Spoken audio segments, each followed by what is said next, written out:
Anyone having business before the court, please raise your right hand to testify if you're going to testify. You solemnly swear or affirm the testimony you give before this court will be the truth, the whole truth, and nothing but the truth, so help you God. All right, lower your hands. Thank you.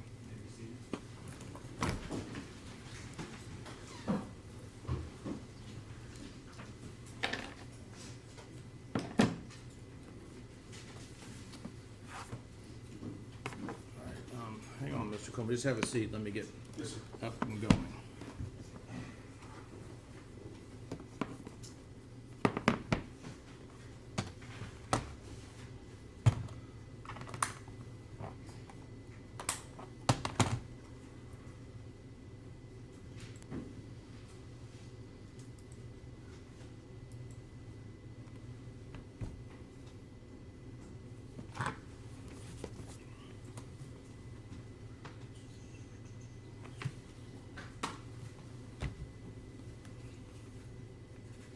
All right, good morning, everyone. I'm Judge Brandon Rayful.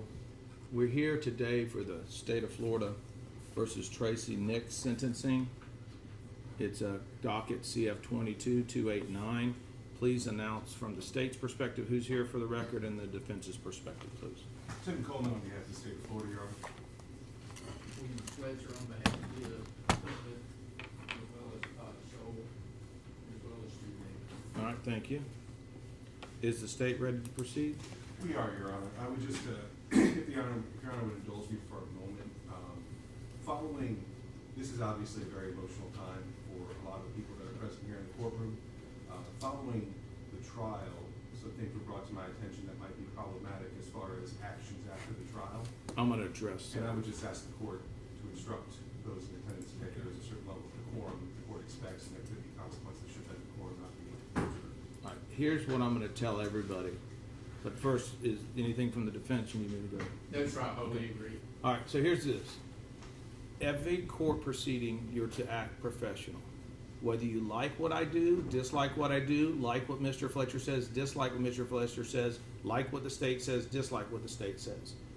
Every spectator in this courtroom will act professional. There'll be no outbursts, only professionalism, no matter who you are. You will not provoke or antagonize your fellow court attendees, or you will be removed. Act like a child, you will be removed from the courtroom like a child. Act like a professional and an adult. If you cannot do that, please leave the courtroom now. Tracey Nix was convicted by a jury of count 2 of the information, leaving a child in a motor vehicle in excess of 15 minutes for serious injury to urial shock on November 1st, 2022, contrary to section 316.6135. We're here today because 7-month urial shock was severely injured and died, and Tracey Nix is to be sentenced for a conviction for leaving urial shock for over 15 minutes in a hot car that directly caused the baby's severe injury and death. So at this point in time, we're going to begin with the proceedings. State, are you ready to begin? Yes, Your Honor, and thank you for the earlier instruction. Go ahead, sir. Your Honor, at this time, would you like to hear from the state's witnesses that are going to testify as to sentencing? Yes. Okay. I'm sorry, Your Honor, this is the first time I've appeared before Your Honor for sentencing. I wasn't sure there were. No, you're fine. At this point, Your Honor, the state would call Mr. Drew Shock. And where would you like? I'm going to have the clerk swear everybody in. So the first will come to the clerk, and then he can either stand, he can either sit in the box, or he can stand at the podium. It's entirely up to you. Wherever you want to stand or sit. And if you're going to stand, we're going to have you stand right there, okay? But you got to swear in first. Please raise your right hand. Do you solemnly swear or affirm to tell the truth, the whole truth, and nothing but the truth, so help you God? I do. Thank you.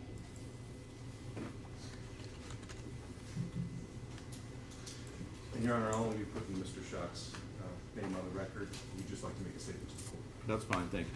Sir, could you please state your name for the record Yes, sir, my name is Drew Shock, and spell your last name? SCHOCK. And sir, how did you know your name? She was my daughter. Okay. Is there a statement that you'd like to make to the judge concerning? Yes, sir, I do. And I don't know how easy this is gonna be.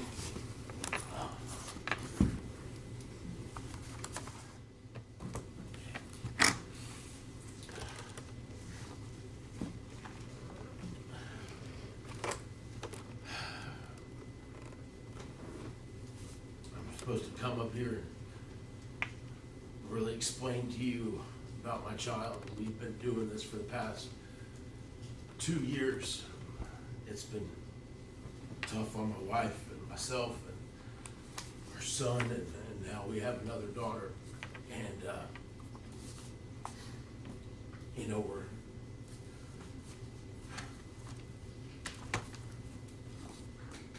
we're basically trying to put a price on my child's life with time. And I had all these notes and everything, and I'm up here now, and I just, but basically what we're doing is we're justifying my child with time served in prison. And a lot of you know here, this is not the first time this has happened. This is the second time. Fortunately, we weren't able to make that case with the jurors due to circumstances, but everybody in here knows that this is not the first time this has happened. But I'm going to keep this about her because that's what this is about. It's about my daughter. She was born on March 5th, and she was a blessing to my wife and to myself and my son. 2 months before that, we had lost our son, and it was devastating. My wife was 6 months pregnant with our daughter during that time, and it was really hard for us because she was trying to take care of our daughter, who was, 6 months pregnant, and trying to grieve for our son. And when our daughter was born, she was born into grief. But she was a blessing. She kept us because we were looking forward to her. Despite everything that was happening, we were looking forward to her taking away a lot of that pain. And she did.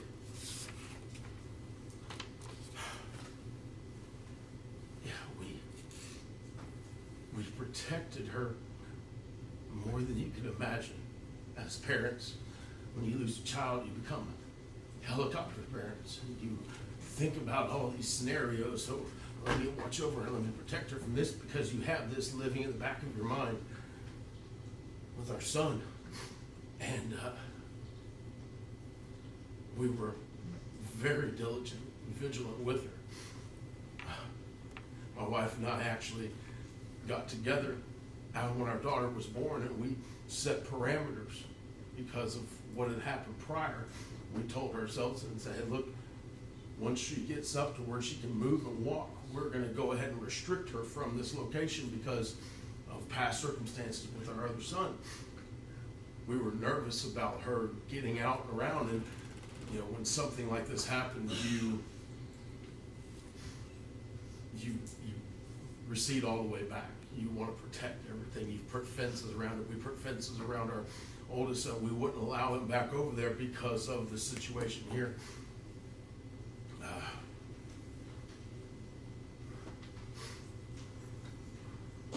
But it doesn't matter, no matter how hard you try.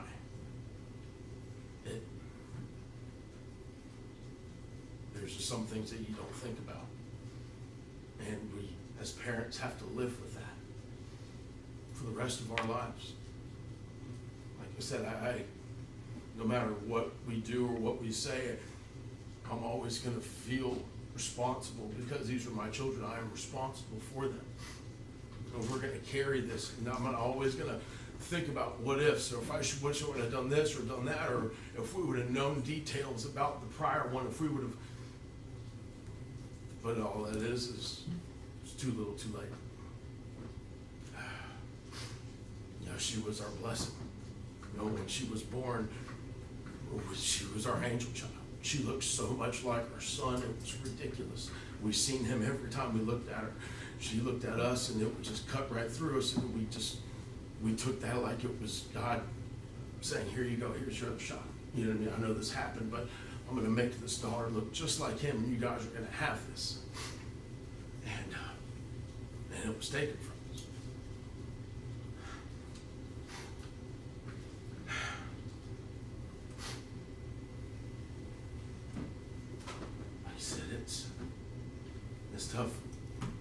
wife and I sat here through all these court proceedings, and we had to sit here and listen to people speak as if they knew what was going on, as if they knew what was happening, and none of these people had a clue. Now, once they asked us, hey, Drew, what happened? Hey, what really happened? That's what I would have loved to have told them. How everything happened, how everything went down. Because it was not how it was portrayed in the courtrooms. And I was planning on coming here and explaining all that. But in the end, like I said, the result's the same. I'm standing up here in front of you guys, defending my children from a woman who took them away from us. To me, that's insane. It's insane. She's done this twice. And the fact that we're debating whether or not she deserves jail time is just insane to me. She took 2 lives. To me, it's black and white. But my wife and I are the ones who are going to have to live with this. They can go and do what they want to do. 20 days locked up. They're done, forgot all about my children. Forgotten all about them within 20 days. Like it never happened. Going off, doing their own thing, living their own life. Making her own friends. She's not grieving. Not at all. This is the pain that my wife and I wear. Nobody else.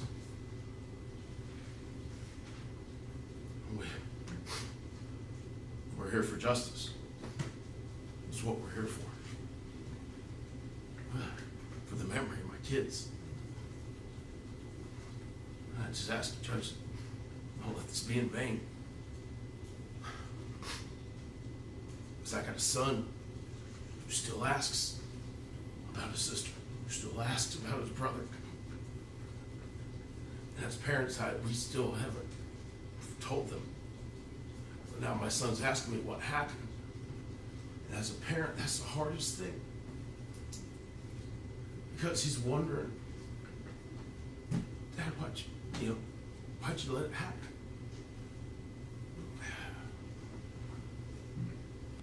And I tell him, son, I don't know. We didn't see it coming. We didn't expect it. We didn't think that this would be something that would happen. Not once, but twice.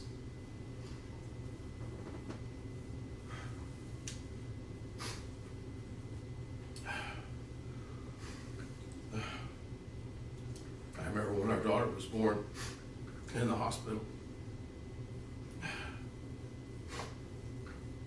All the pain that my wife and I were going through, it just faded. When we looked into our daughter's eyes, it just melted. And I can tell you this, as a father, I love my sons. They are our future, and they are my future generations, but I remember looking into my daughter's eyes as a father. This is so much different. The love a father has for his daughter, I can't explain it. I'm not saying it was, I love my daughters more than my son, but God, she could wrap me around that finger so fast. My son, I tear his butt up, when he's doing something wrong. I remember my wife went to try to get on my daughter over something silly. It wasn't nothing. It was, she was being, and when she said, I remember coming almost unglued just because it was Daddy's girl. And it wasn't nothing major, but I don't ever remember doing that over my sons. Like I said, with my daughter.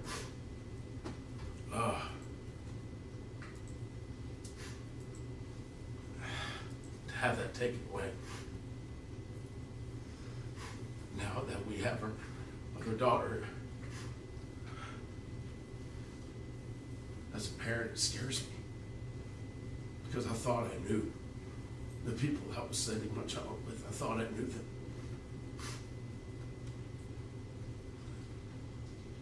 So much was kept from us. If we had been made aware, we would have made other arrangements. If we'd have been made aware of the medications, if we'd have been made aware of, we would have done things differently.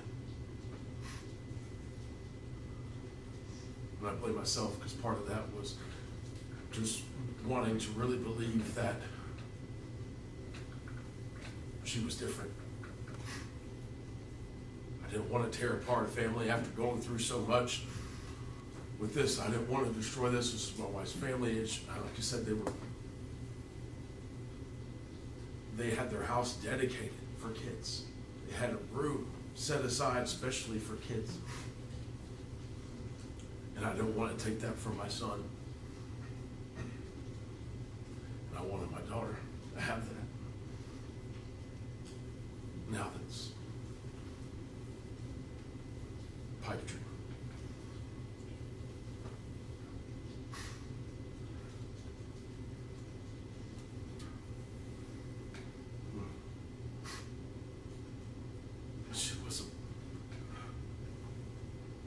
She was a blessing. I have planned on going through and that day, but I can't still be up here and talk. We've had to relive that moment every single day. Every time it's in the paper, we have to relive it. Every time it's just so for me to sit up here and talk about that day. I'm not. Everybody was familiar with what happened.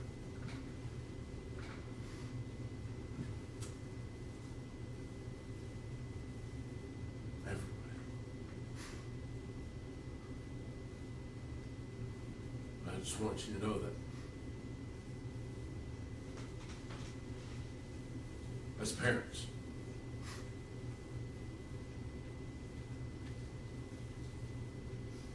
what would you guys do in my position as a parent if this happened? Not once, but twice.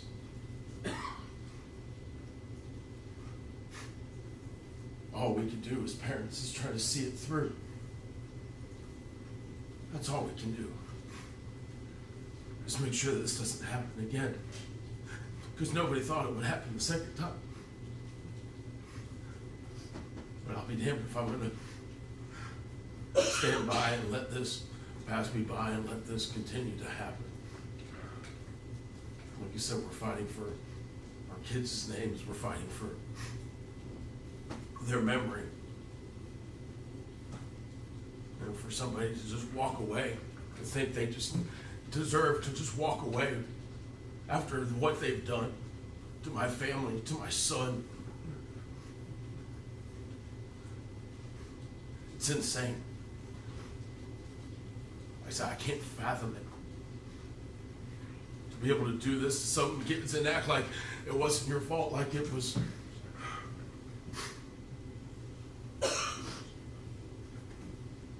Blaming somebody else. Not once have we got an apology. Not once have they said, Drew, I'm sorry.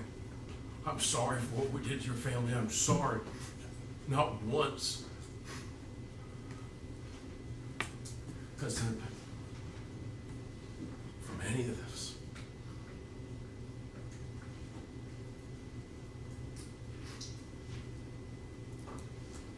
I just want you to know that this is, I'm going to continue to carry their memory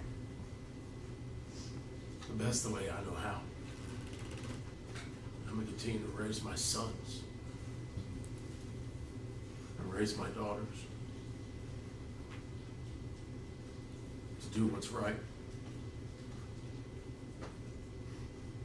to be God-fearing children.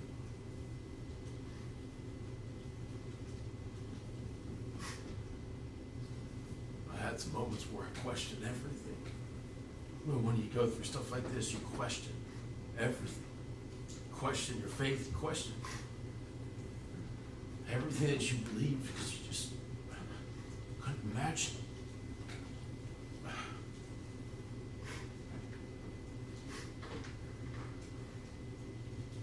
And through that, you just, God brings you a daughter like we have now, Adrian.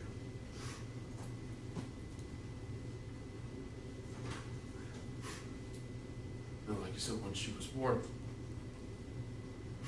she looks just like my son and my daughter. It's the craziest mixture. But I see both of our kids in her now. And it's hard for me to still question everything, because in the strange way God has a sense of humor. He gave me what I lost and put it in this little girl who has me wrapped around her finger. And right now she's about the age that we lost Uriel. And I see her, and I see my daughter in her. I think about that accident. I think about how you can do that. We live in Florida. It's hot all the time. I know everybody knows it. You leave your car parked in a parking lot for an hour. You go to get in it. You imagine how fucking hot it is in that car. Hey, you get in, you go to the grocery store, 30 minutes. You get out and it's blistering inside that car. Every time I do that, I think about what my daughter went through for hours by herself, screaming.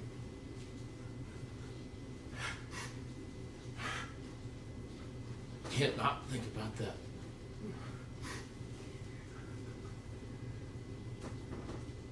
For what? For what? In a hurry? But I'm reminded by that every single day. Because every single day is that temperature. Every single day I get into my truck and I feel that and I think of my daughter and my heart breaks. Because I can't imagine. But I have to, because she did. She sat there and suffered and screamed and flailed.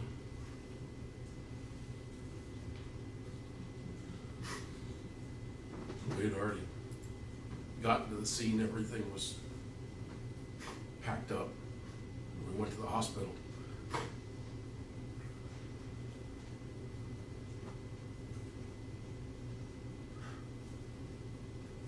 And that's a sight you don't ever take back.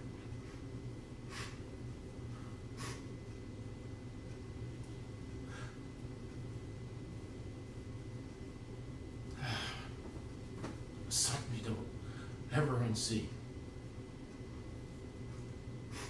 The love of your life laying there 11 months before, 11 months after, going through the same thing. It's deja vu.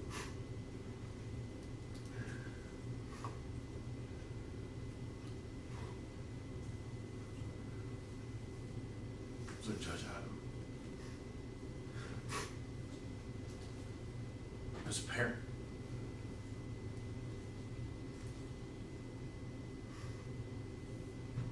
like you said, we weren't able to get all the facts out to the jury like we should have. Because nobody in their right mind would let this happen twice. Twice.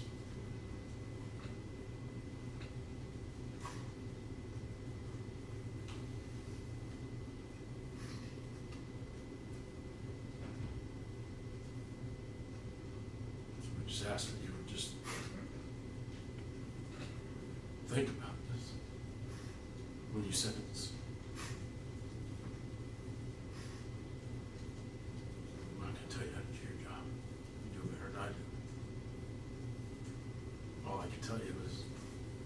that this is something that we will have to suffer with for the rest of our lives.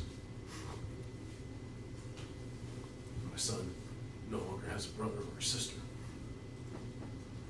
Take it away.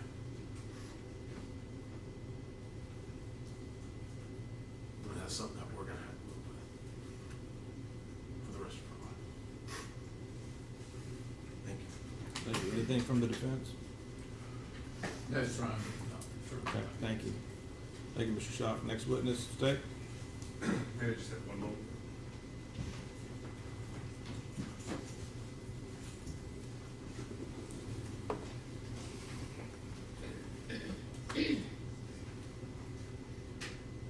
Your Honor, the state would call Tracey Nix shot. Okay. Ms. Nix, you're welcome to sit again in the box or stand to swear in with the clerk, please.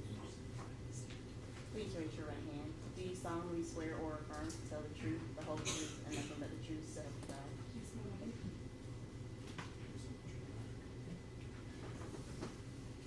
Ma'am, could you please state your name for the record? Kaylin Nix, Shock, Okay, can you spell your first name? K-A-I-L-A-N-I-X, and I am not legally Shock, but S-C-H-O-C-K. And I think we all know that, how do you know your? That's my daughter. Would you like to make a statement to the court regarding sentencing? I would, How would you? thank you. You can, Take your time. I set aside all day for this hearing. thank you. Good morning, Your Honor. I had a beautiful daughter, and her name was Uriel Jane Shock, and I named her from an angel from the Old Testament of the Holy Bible. She was nothing shy of an angel. She was my rainbow baby. You know, as much as I want to start with her, I have to start on the day that my son, Ezra Shock, died. And I have to start there because I received a phone call from my husband screaming about my son, and I was unaware of what was happening. And I got into a vehicle and I flew as fast as one can fly to 1478 Kaysen Road in Wauchula, where I called my home for a large majority of my life. And on my way there, I was very careless in driving. I could see a helicopter coming to their address, and I looked at the helicopter and I didn't look in front of me. And I had a front-on collision with a very innocent woman, and I damaged that woman. And I want to publicly say that I am deeply sorry to that family because I caused them harm in that moment, and I would like to take a moment to acknowledge that and take ownership of that. But that woman isn't the only woman that I damaged that day. I was 6.5 months pregnant with my daughter, Uriel. And in that car accident, I had a placental rupture. I totaled my car. I bailed out of the passenger window with all the airbags expelled on me, climbed through the glass, barefoot, took off running down the street to 1478 Kaysen Road. And I was so stricken by grief with Ezra that I already had put her in danger due to one circumstance. And as I laid there in Tampa General with my son, I demanded an OB team come down to the NICU to sit with me because I could not leave my son, but I could not harm my daughter anymore.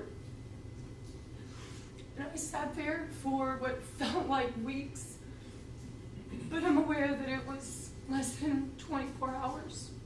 We decided that my son was brain dead, that he had realistically died at my parents' home, and they had revived him.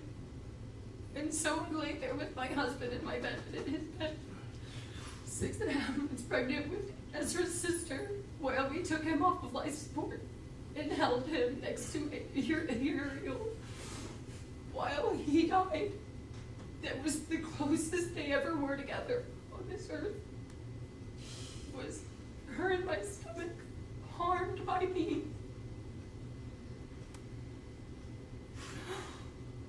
While he died.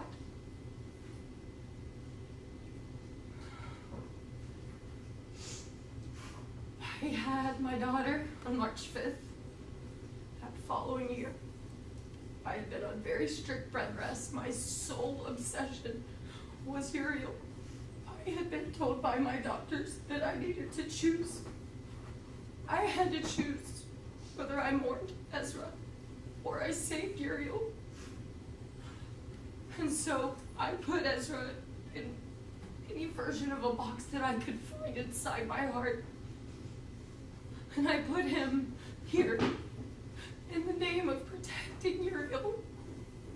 She was my restoration. She was going to salvage my family. And that was never meant to be her purpose. She was just meant to be a beautiful little girl. But by circumstance, she became my salvation. The day that my daughter died is one I could clearly never forget. No matter how much I wish I could wash it away and just hold the beautiful moments, it's not something that I can do.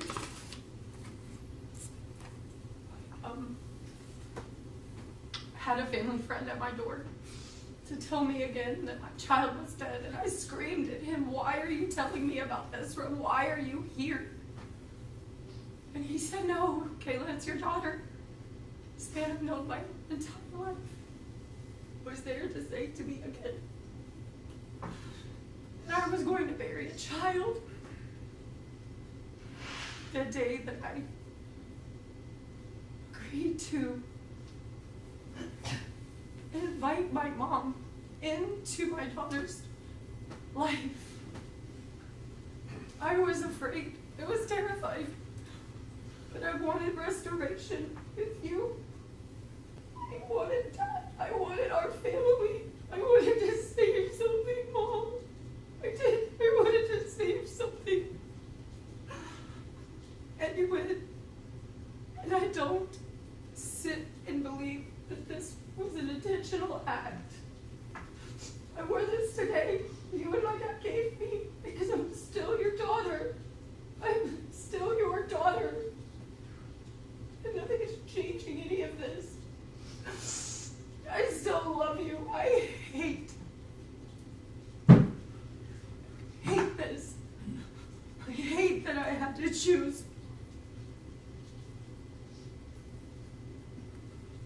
But you know I had to. And it doesn't change my heart.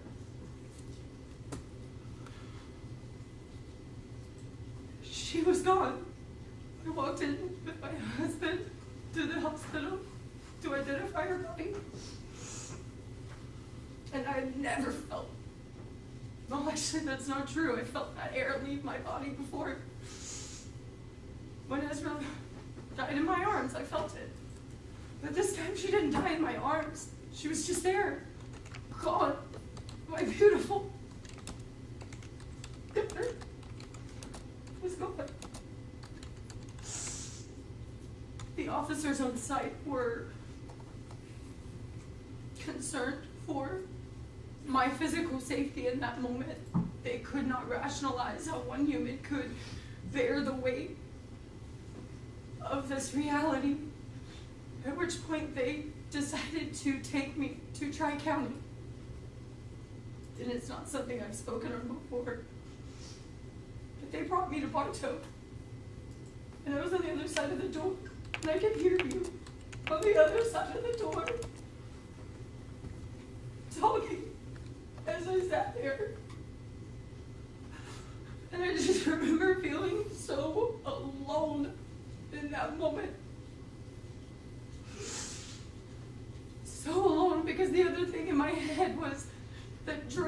alone with Asher, telling my son that his sister was dead.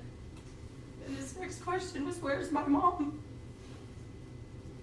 And I don't even know what he said. I don't know what he said. But I know I wasn't there for my son. So they transported me to Lakeland. They didn't have room for me there. I sat in a chair in the lobby next to the nurse's station while they made fun of me for giving another opportunity to the person who had already taken so much. And the entire night I didn't sleep, and they talked about me. And all I wanted to do was talk about my daughter, and I couldn't say a word to anyone. I was completely and utterly alone.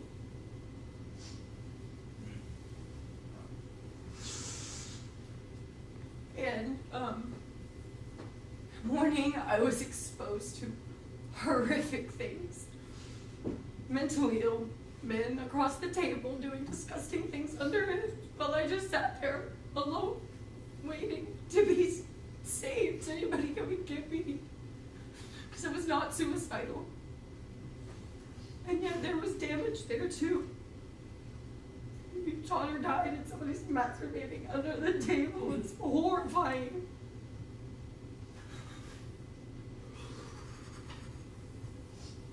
And then this court proceeding began. And all I ever wanted was for it to stop. I just wanted this to stop. I wanted this to end. But I had to seek justice for my daughter and my son because I had already been forced to choose. The day we came here, I knew I was forced to choose. And I am not a mom that is going to sit down and care about my feelings as someone's child more than my God-given role as their mom. All of these decisions are things that I find suffocating. I have felt nothing shy of cornered for 2.5 years, with the only move to make is to stand up and say my children's names, say Ezra, say Uriel, say they deserve better than this, because they did. Beautiful children, children we prayed for, longed for, and cherished. But I wanted to salvage my family, and I thought that that was something that could be done, because I still love each of them so dearly. It makes this so gutting. It just eviscerates me to stand here. But this court process has been skin thickening.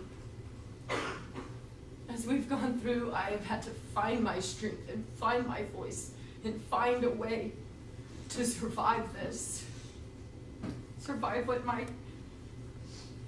children went through.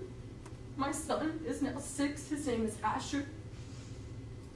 And he asks for Ezra, he asks for Uri, and not long ago he sat down and he just said, "I didn't realize they were really dead. I didn't know that they were really dead, that they're in the ground and they're dead." And a handful of days later, he came home after going to a ball practice. He had seen a newspaper, and he spelled out the words on the newspaper, and it was a very recent one. And I certainly did not define those words for him, but he asked me why his gram was on the cover of the newspaper. And that was the first time he did not have a way out. Because I have never told Asher. I've never told him. Because I don't want to. I don't want to. He loves you. He loves you. He loves you, Dad. He loves you guys so much, and y'all's presence are missing from his life in a way that I didn't get a vote in. And it's caused more than just my dead children, which is so heavy. It has caused my relationships with my family, my parents, my extended family. I have never felt so alone. Ever. It isn't about my feeling. It is about what I know. And what I know is that my son drowned on a very cold day in their pond, and he drowned alone. And I know that my daughter died on a scorching hot afternoon, alone. And I had to step out of the courtroom during the trial while they described those details, because I don't feel mentally capable of hearing those more than the times I had already heard. But that absence in that room in that moment did not lessen our presence there. We have a son and a daughter that we have to go back home to. And so yet again, we stopped and we judged and choose our living children. And my daughter Adriel, 17 days away from outliving her sister. So I sit and I hold my daughter, and I wish that she knew her family. And I look at her, and I just see the beauty. And I'm humbled by God's mercies. That He's renewed, and the blessing He's given us to move forward. But it's impossible to not see my son, to not see my daughter. And as it relates to the sentencing, I've said this before, and I hate it so much, but as her daughter, I don't want any of this. And as their mother, I beg you to honor my children's deaths.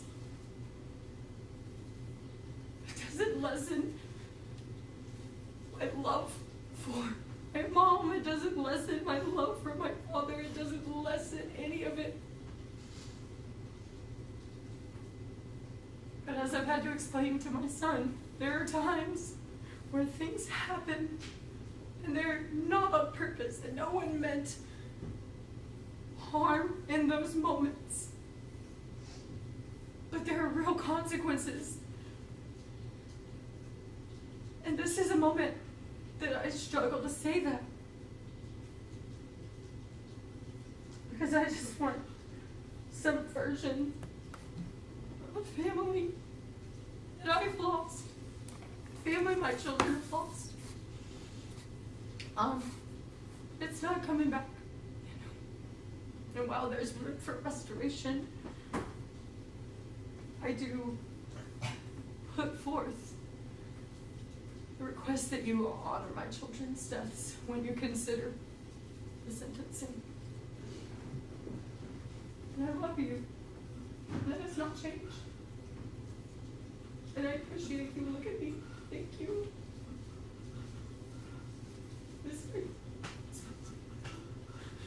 Thank you, Your Honor. Thank you. Any cross? All right, thank you, State. Next witness. Thank you, Mr. John. I do. See, there's no further witnesses, Your Honor, and we would just have a recommendation at the board at the appropriate time. Okay. Defense, do you want to do your witnesses first, or have the state do their recommendation now, and then you present your witnesses? I'd ask that the state do the recommendation. All right, state's recommendation, please. Yes, Your Honor. I don't know what process the court goes through with determining an appropriate sentence, but I can imagine it's a lot like the state when they make a recommendation. I think Your Honor and the attorneys in this courtroom are in a unique position in which we're in a system and we see a lot of things. And we realize that everyone knows there's degrees of crimes, first, second, third degree felony. But we also learn in this system that there's degrees within those individual crimes. And when I look at this case, I think you have to look at the severity of what she was convicted of as far as on the spectrum for that individual crime, where does that fall? And Your Honor, I think you can only reach one conclusion. It falls on the most severe end. She was found guilty of leaving a child unattended in a car for more than 15 minutes. And it results in a great bodily harm. The great bodily harm in this case was a painful and torturous death. That's a fact. And in my next step, as far as making a recommendation to the court, you look at who was the victim in this case. And in this case, it was a 7-month-old. A 7-month-old is wholly dependent upon the person responsible for them, not only to be happy, not to be healthy, but to be safe. The fact of the matter is, the victim in this case should have been turning 3 years old last month. And she's not. Which brings me to the who. And in this case, who committed that crime? What position was the defendant in? She was grandma. Next to mom, she should be the safest person. And dad, she should be the safest person that Yuri could have been with. Not only was her grandmother, she was a woman, as I'm sure you're going to hear, that was involved in the education of children for her entire life. She was a woman who had children of her own, who had grandchildren before that. And most importantly, and I believe both Drew and Haley touched on it, she is in the unique position, more so than anyone in this courtroom, to know what happens when you let your guard down, when you're responsible for someone who is wholly depending on you to live. That's the process the state goes through when we're making our recommendation. And I hope the court will go through the same type of process, because I think when the court goes through all that, I'm not going to go through the facts, you understand that. But when the court goes through all that, we're dealing with a 3rd-degree felony that's punishable up to 5 years in Florida State Prison. 5 years is wholly inadequate for the damage that was done in this case. But I think when you look at everything, when you go through that process, when you look at who she was, who Yuri was, and what happened to her, while 5 years in prison is wholly inadequate, it is the only thing that's appropriate. As Mr. Schock said himself, when the court goes through that analysis, it becomes black and white. And I think the only thing that is appropriate for this court to do in this case is to sentence the defendant to 5 years in Florida State Prison. All right. I have your score sheet at 44 points. Defense, before you begin with your witnesses, do you have any additions, corrections, or deletions to the score sheet? There you are. Okay. State, I understand the score for severe injury is 40 points as opposed to death. And I think you're doing that based on the Brown v. State case 24 Southern 3rd 562, which cites to 3.704D9 that says victim injury must not be scored for an offense for which the offender has not been convicted. Since the manslaughter charge was acquitted, you're not scoring that. Is that correct? Your Honor, I think you went ahead and pulled exactly what I looked at before I submitted the case law. Additionally, Your Honor, because the legislature didn't put death or serious bodily harm, I think the verdict on the first part kind of determined what was appropriate. Correct. Instead of a 124-point sentencing score sheet, it's a 44-point sentencing score sheet. Yes, sir. Okay. All right. Defense, you agree with that? Yes. Thank you. Defense, please go with your, whichever one you start with. Okay. Call name Nix. Okay. Mr. Nix, come on up. Again, any defense witnesses can either go from the podium or the chair. It's entirely up to y'all. Just take a seat wherever you stand. Raise your right hand. Do you solemnly swear or affirm to tell the truth, the whole truth, and nothing but the truth, so help you God? I do. Okay. He prefers to stand here, Judge, so That's fine. Entirely up to y'all. state your name for his own record. None, nay, Nix. Okay, you're Tracey Nix's husband, obviously. Yes, sir. You heard the testimony of your daughter and your son-in-law. Yes. Okay. After Uriel was born, how often did you keep her?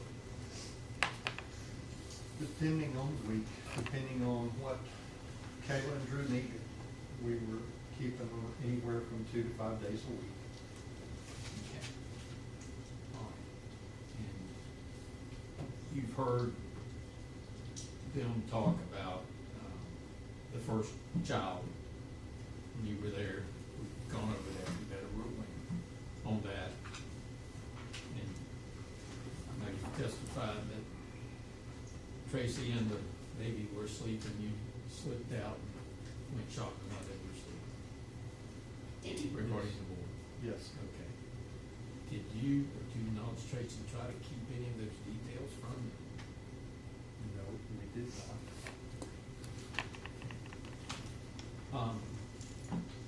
And Tracey had a red Lexus at the time of the passing of Uriel, is that correct? Yes. Did it have a child on in the back seat? No, it did not. That was an option, and when we purchased the car, we did not get it. Okay. Let's talk about Tracey, after Uriel's passing. What did she do in connection with the red Lexus? The Lexus became an issue in the garage, just sitting there. Tracey would not touch it, get in it, or drive it. She didn't want anything to do with it because it brought back too many memories. And so on a scheduled service date at the dealership, I drove the car there, get tires rotated and oil changed, and have them do their inspection on the car. As I was there talking to different salesmen, one of them struck up a conversation with me, noticed that the car we had was low mileage, and being a car salesman, offered me a really good deal to swap cars. I thought about it for a little bit because I also felt like that might be kind to Tracey to remove the car from our location. So my only question to her was, is the color okay? She did not have a choice in it. That's why the car is also solely in my name now.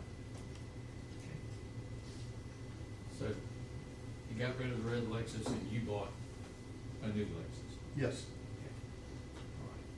I want you to tell us, Honor, the changes that you have noticed in Tracey since the death of Uriel.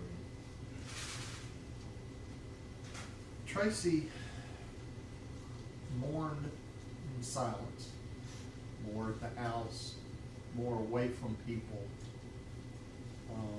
There wasn't any hope of really, other than the time that she went to Beef O'Brady's with some friends there, taking the baby with her. After that, there was no hope for us to really go anywhere in town to eat. She wouldn't go outside hardly at all. She used to love to do yard work. She'd spend hours online, and sometimes she would take a bath for days. Just, the days seemed to run together. Her eating habits changed over to Oreos and ice cream. She didn't care what she ate. And she wanted to, a lot of times, she didn't want to come to the other end of the house, where the dining room was, or, where we had just a casual table. She wanted to eat in bed. She did not want to get up. She suffered. I hope this wasn't intentional, but social media and the news media were brutal, and a lot of the information that was posted was totally incorrect. They didn't have the full story, or they only had enough to make it sensational. Her sleeping habits were all over the road, but she got to where she stayed awake till 1 or 2 o'clock in the morning watching TV or surfing the internet. And then as soon as she woke up at 7 or 8 in the morning, TV had to be on again. There were also one vivid part that I really noticed, and it affected me also. We had no holiday celebrations in our home for 3 years. No Christmas decorations, no any other decorations. The only celebration we had was before Yuri passed. We would have family dinners at our house that Drew, Kayla, and children were invited to and brought to, and we tried to celebrate as family. But of course, we haven't done that since.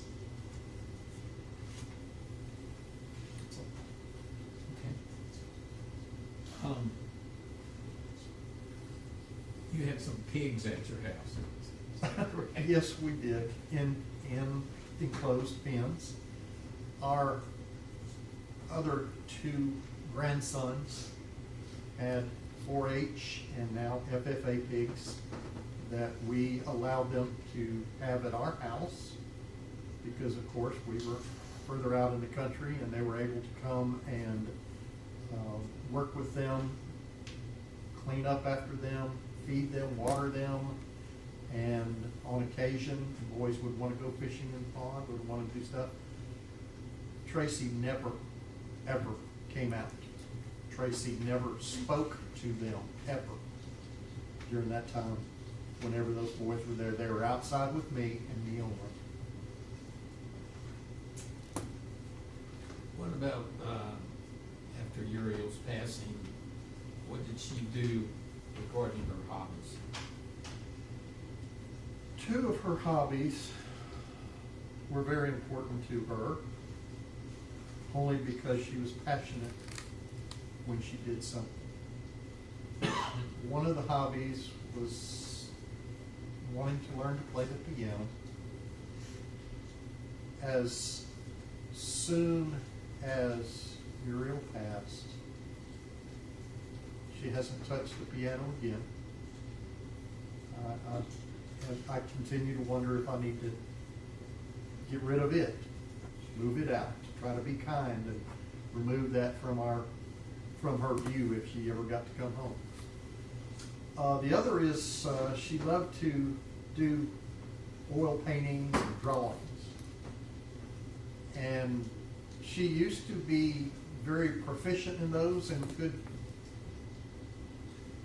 do them, do an individual unit fairly quickly. But since Uriel, she would start on one, she would paint some background, didn't like it, paint over the whole thing. Sometimes she'd do that 3 or 4 times. She just couldn't focus enough to get back at it and get it finished. And she just got to where her painting just kind of stopped. And Tracey was taking medication during this time. Yes. She had been taking medication for many years. Yes, sir. Okay. Did you have any knowledge as to whether these medications were affecting her? At the time, no. Looking back now, after I've been reminded of it, after I've had it explained to me, and after I've read about it, I look back now and say, yes, there were changes. I won't get specifically with you. Yeah. Since your passing, has Tracey been to counseling? Yes. Can you tell She me about has, one, I believe it's psychoanalysis. We would drive to Punta Gorda once a week. And once a month, she would go to, I believe it was a psychiatrist. Again, I'm not sure of the actual name of their specific talent, but going to the one in Lakeland was the doctor that could issue her or prescribe her medications if she so judged that she needed them.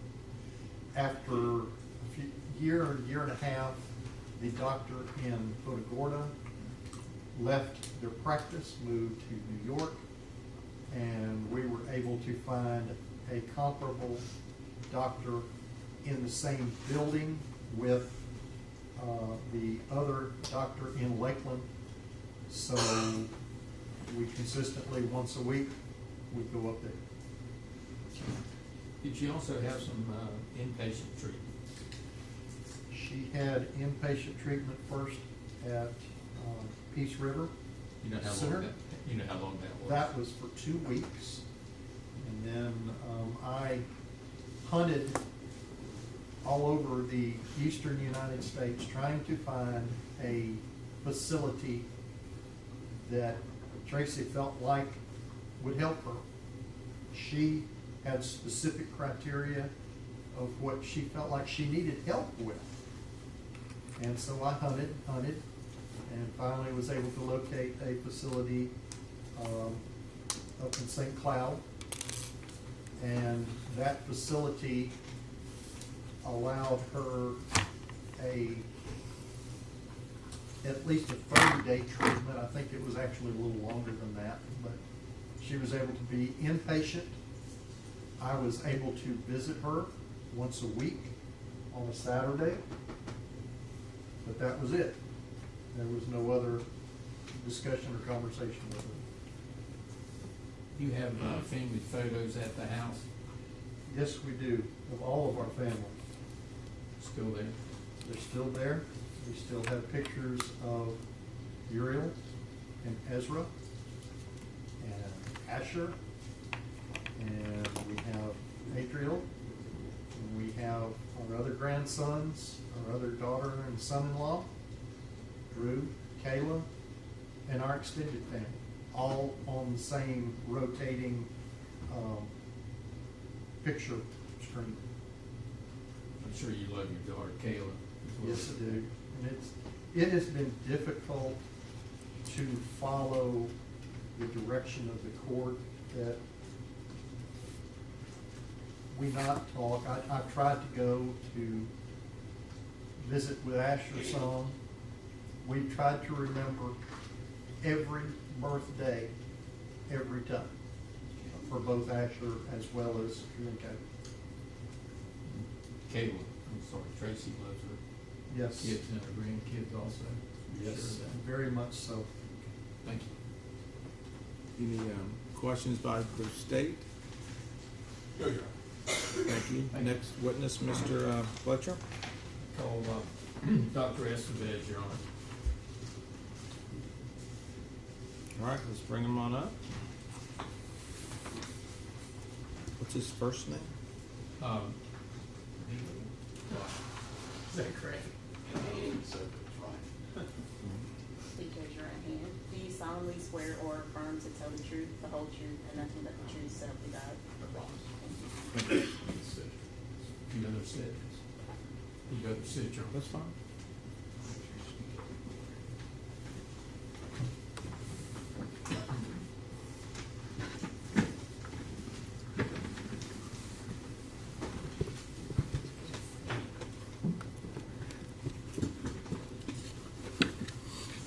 Please, Your Honor. Yes, please, go ahead. State your name for the court, please. Ryan Estevez. And sir, how are you employed? I am self-employed as a forensic geriatric psychiatrist. Okay.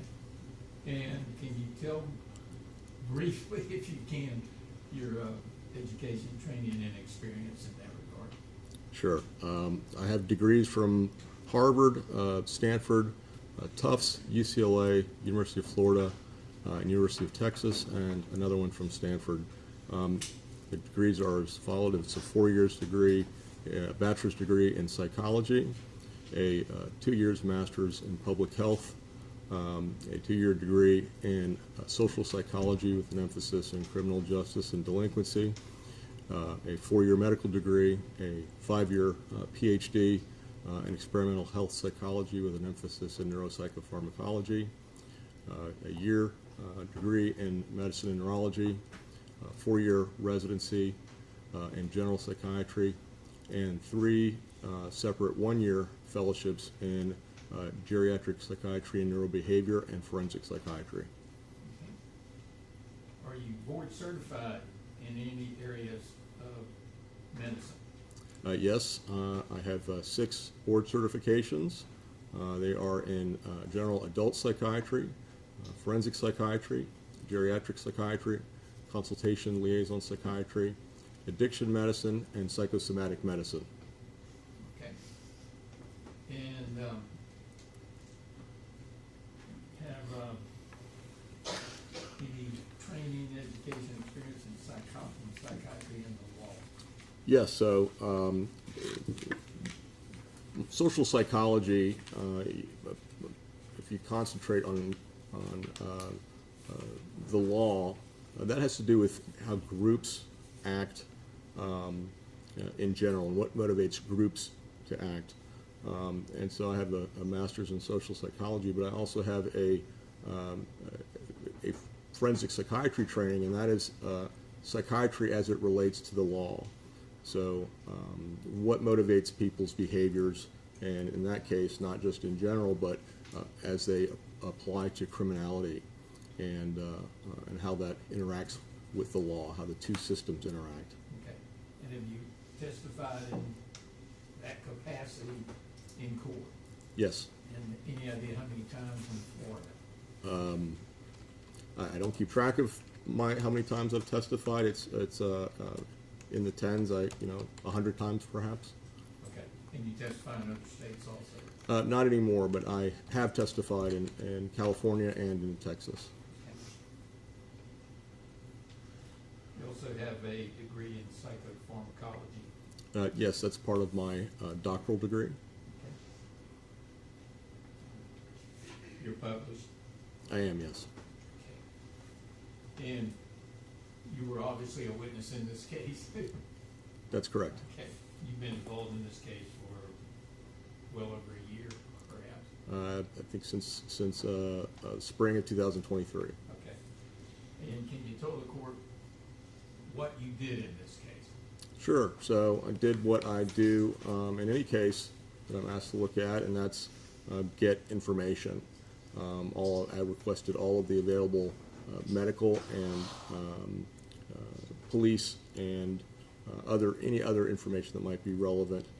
In her case, it was around 1,100 pages of medical records. Those include outpatient medical records from the last 10 plus years, the inpatient records that were from Peace River, psychiatric hospitalization that she had, as well as the inpatient records from Blackberry, where she was at. I also, that went through all the police reports, the discovery documents, information pertaining to the actual event. Spoke to anybody that would speak to me, friends, family, colleagues.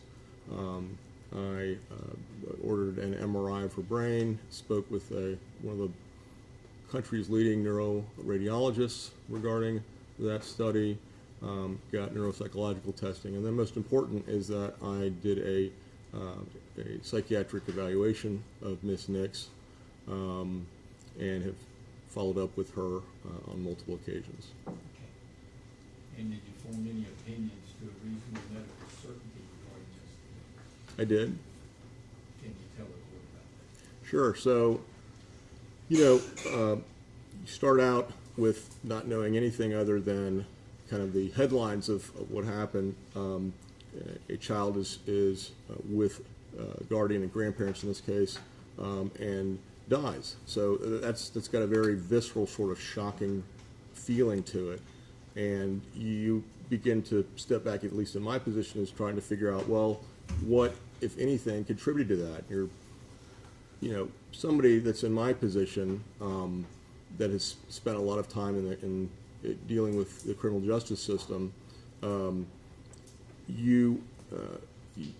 first thing that you think of, well, there must be drugs or alcohol or some other malicious motive. This has got to be a bad person, a careless person at least. Those are the initial things that you're thinking of that go along with that sort of visceral response. As I kind of went through the record, and then as I, after evaluating Ms. Nix, and then reviewing all of these records and documents, speaking to people, I got the exact opposite impression. Now, granted, I've evaluated the whole spectrum from serial killers to clergy, teenagers to people that are over 100 years old. So there's a lot of variability there. But Mrs. Nix is one of the most genuine people I've ever interviewed. I found her sincere. I found her honest, remorseful, and just a good person. I don't frequently interact with people that have her profile in my capacity. So this doesn't add up. Something just doesn't add up. So I was thinking after speaking with some of her colleagues, particularly a boss of hers who had hired Tracey after she had retired from the school system. And Tracey had dedicated her life to children, to protecting children, educating them, had an exemplary record, was promoted to positions of leadership and responsibility. She's a very detailed person, she's a very intelligent person, very organized person.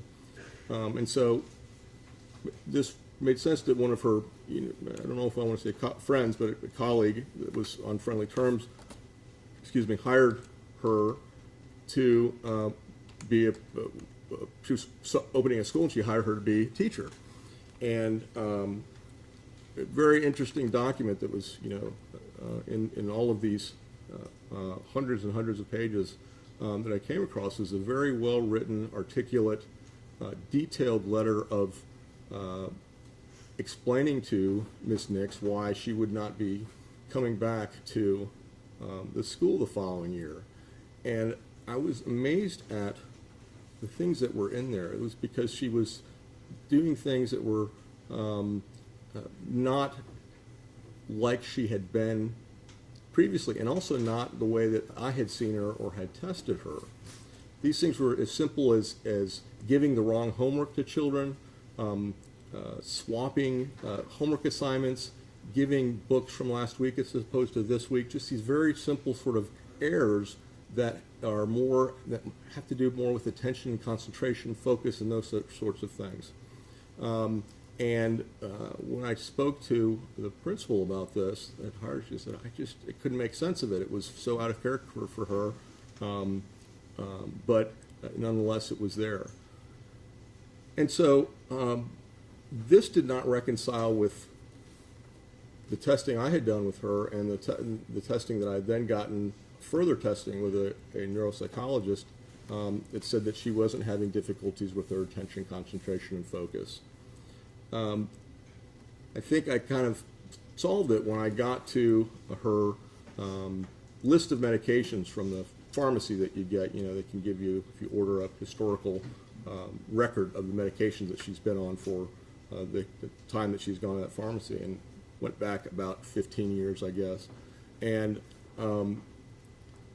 at some point in the early to mid-teens of this century, she was prescribed 3 different medications of note. She has something called fibromyalgia, and that's a chronic sort of vague, I would say, disease that affects your joints and your muscles, but in different places. You can't always pinpoint it, but it can be very fatigue-causing.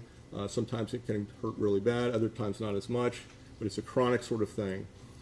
So she was prescribed a muscle relaxant for that, a muscle relaxant called cyclobenzaprine. And there's 2 things that are notable for that. Number one, we know that medication does not work for fibromyalgia. So that's one thing. Another thing is that we know that medication is sedating, but it also has a property in it called anticholinergic property. That just is a fancy way of saying it has a specific side effect that targets the brain and can affect your attention, focus, and concentration. Okay? So she was taking this medication, which I thought was interesting, and she was taking it for years. She was also taking some Ambien, that's a Zolpidem, that's called a Z-Med. That's a medication that We also know it's actually got a package insert warning that it can cause issues with clarity the following day after taking it. And it's only supposed to be taken for 8 weeks. And she had been prescribed that for years. At about a You said you're only supposed to take it for 2 well, months. according to the package insert, yeah, that was the only the intention of the package. According to the package insert, is to only take it for 8 weeks. So a short-term fix for insomnia. Now she has something called sleep apnea, so it's another reason you wouldn't give that type of medicine to somebody with sleep apnea. You do other things, behavioral interventions. She takes what's called a CPAP machine to help her sleep, but there are other things that you should do if you're having difficulties with sleep. So that's another one. And then she was given another medication called lorazepam. That's a benzodiazepine, which is also supposed to be only taken for a few months because it's got properties that are addictive, but it also can cause sedation, lethargy, and difficulties with attention and concentration. So what it becomes more meaningful, these medications have exacerbated side effects as you get older. So as you get older, this happens to everybody, your metabolism changes because your body changes. You have a higher percentage of fat and water to muscle. Your liver is not as efficient. And so medications that can be tolerated, let's say, by somebody in their midlife or earlier, a young person, can disproportionately or even dramatically affect somebody that is elderly. So this is a phenomenon that's been very well known, very well described, so much so that a guy, a doctor with the last name Beers, like the drink, came up with a list of medications, this is back in 1991, whose risks, or whose benefits are not as much as the risks of these medications. That was the original intent. What is causing some of these issues with these elderly people that are taking these medications? They're having falls, they're having dementia type of behaviors, they can't concentrate, this sort of thing. Well, let's look at the medications that they're taking. So that was in 1991. Since then, they've had 7 different iterations of that. The last one they published was in 2023. It's a very complete set of medications that are potentially inappropriate for geriatric population. So these are medications that, this isn't controversial. This isn't like that some people say, well, no, those are fine. It doesn't mean that you can't prescribe it, but you better have a really good reason. There must be some esoteric or anomalous reason why you're giving it. These recommendations in the 2023 iteration were based on the review of over 7,500 studies in these medications. It's a massive review, a massive project. It's done now by the American Geriatric Society.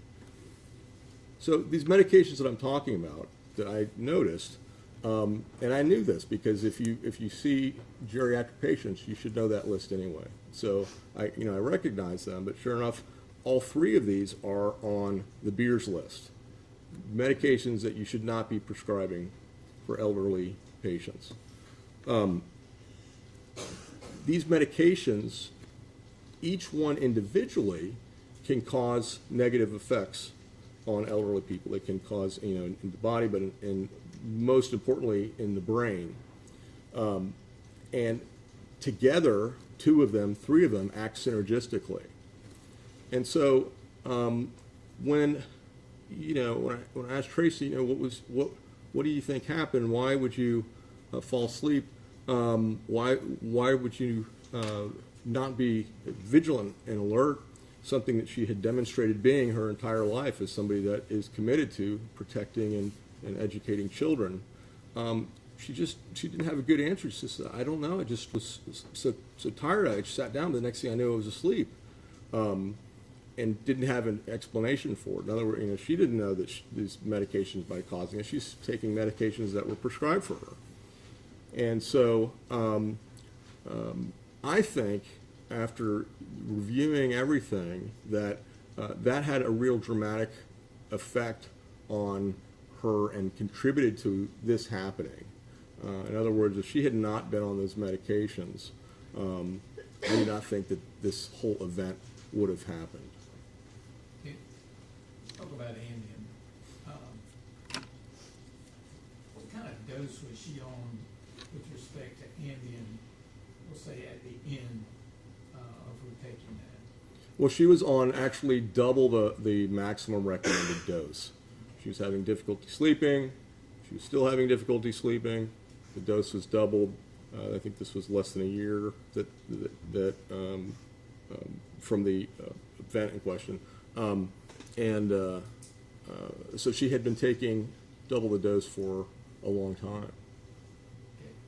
So according to Beer's list, she shouldn't be taking Ambien, or at least have a good reason for taking it. Correct. You're also only supposed to take Ambien, you said, for no more than 8 weeks. Correct. And from your record, you can see she's been taking it for many years. That's correct. Okay. And at some point, before she ceased taking the Ambien, and do you know when she stopped taking the Ambien? Yes, I do actually. When she was admitted to the psychiatric facility after the incident that happened, the psychiatrist, reviewed her medications, and the first day took her off it. Said, "Shouldn't be on these medications. You're off them." Okay. And in addition to the other things with respect to the Ambien, she was taking double the dose that a female should be taking. Well, I would argue it was even higher because the actual dosage recommended for geriatric patients is lower than the normal adult dose. But when I was speaking previously, it was just the normal adult dose, and she was taking double that.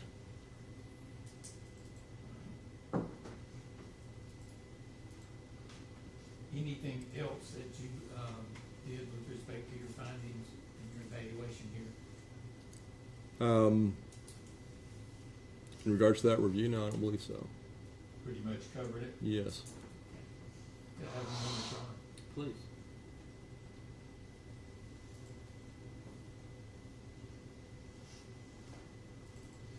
Would she be aware of these things?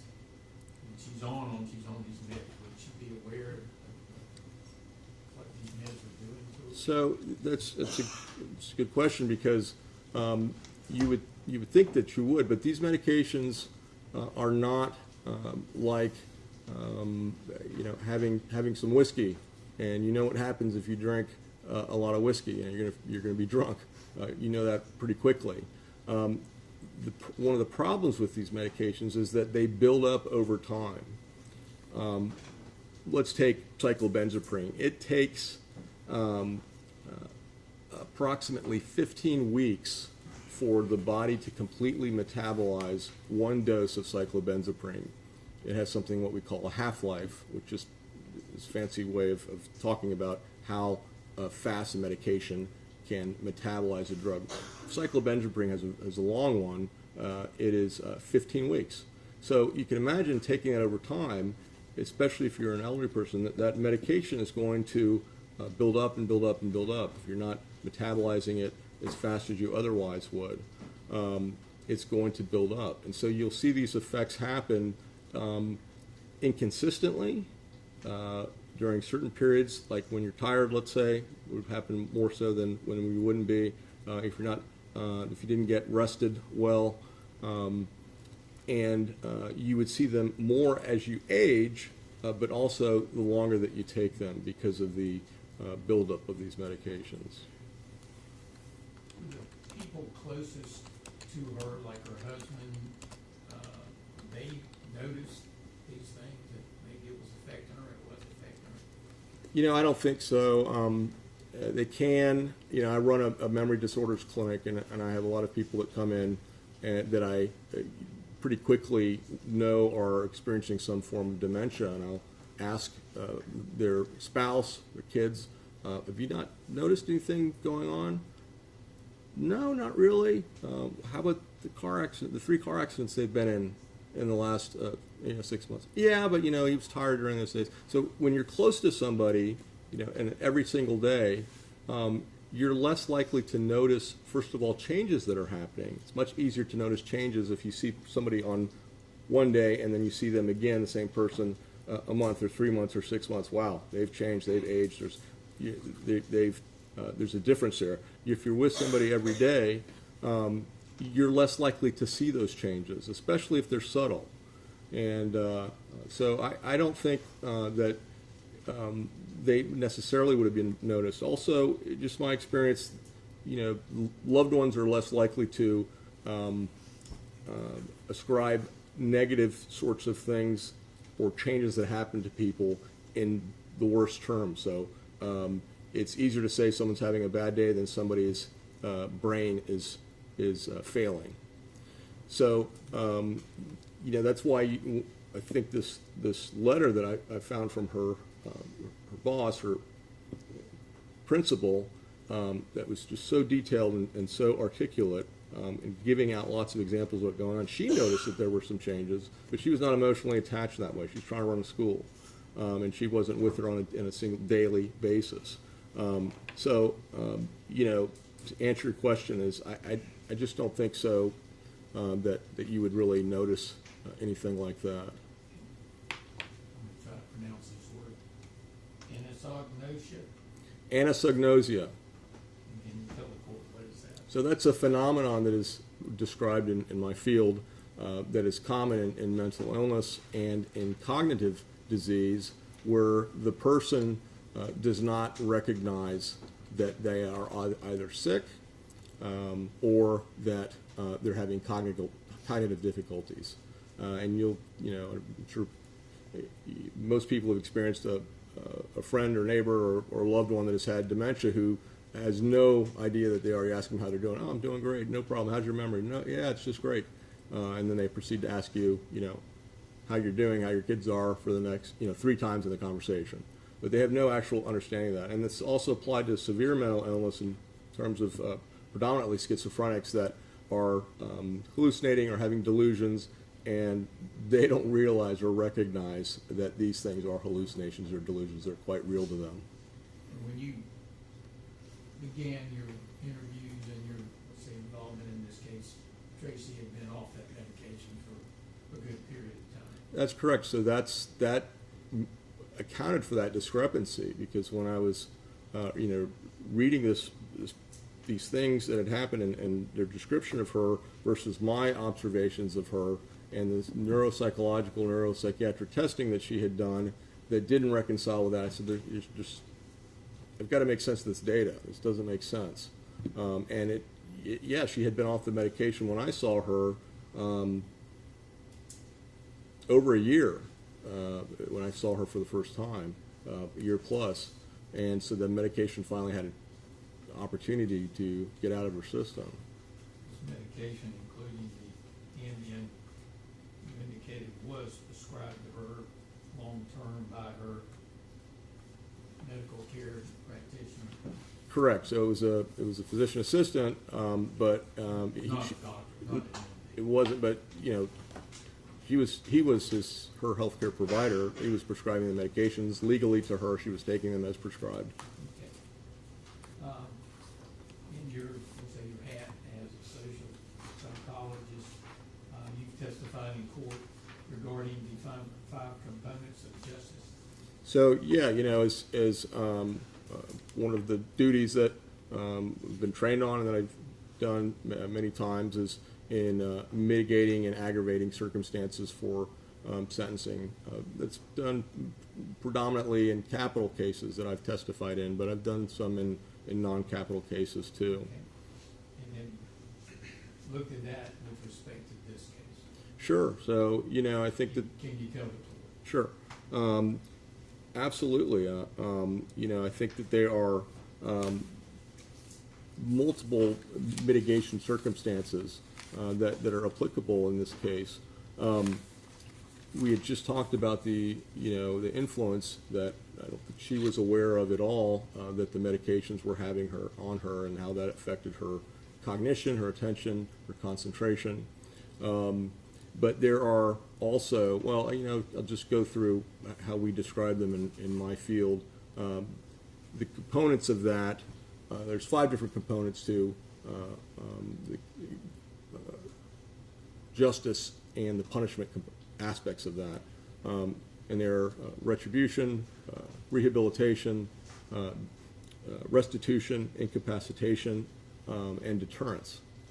And if you look at those individually as they apply to Tracey, and that's what courts typically ask us to do, because you can't apply those fairly unless you understand or know the individual.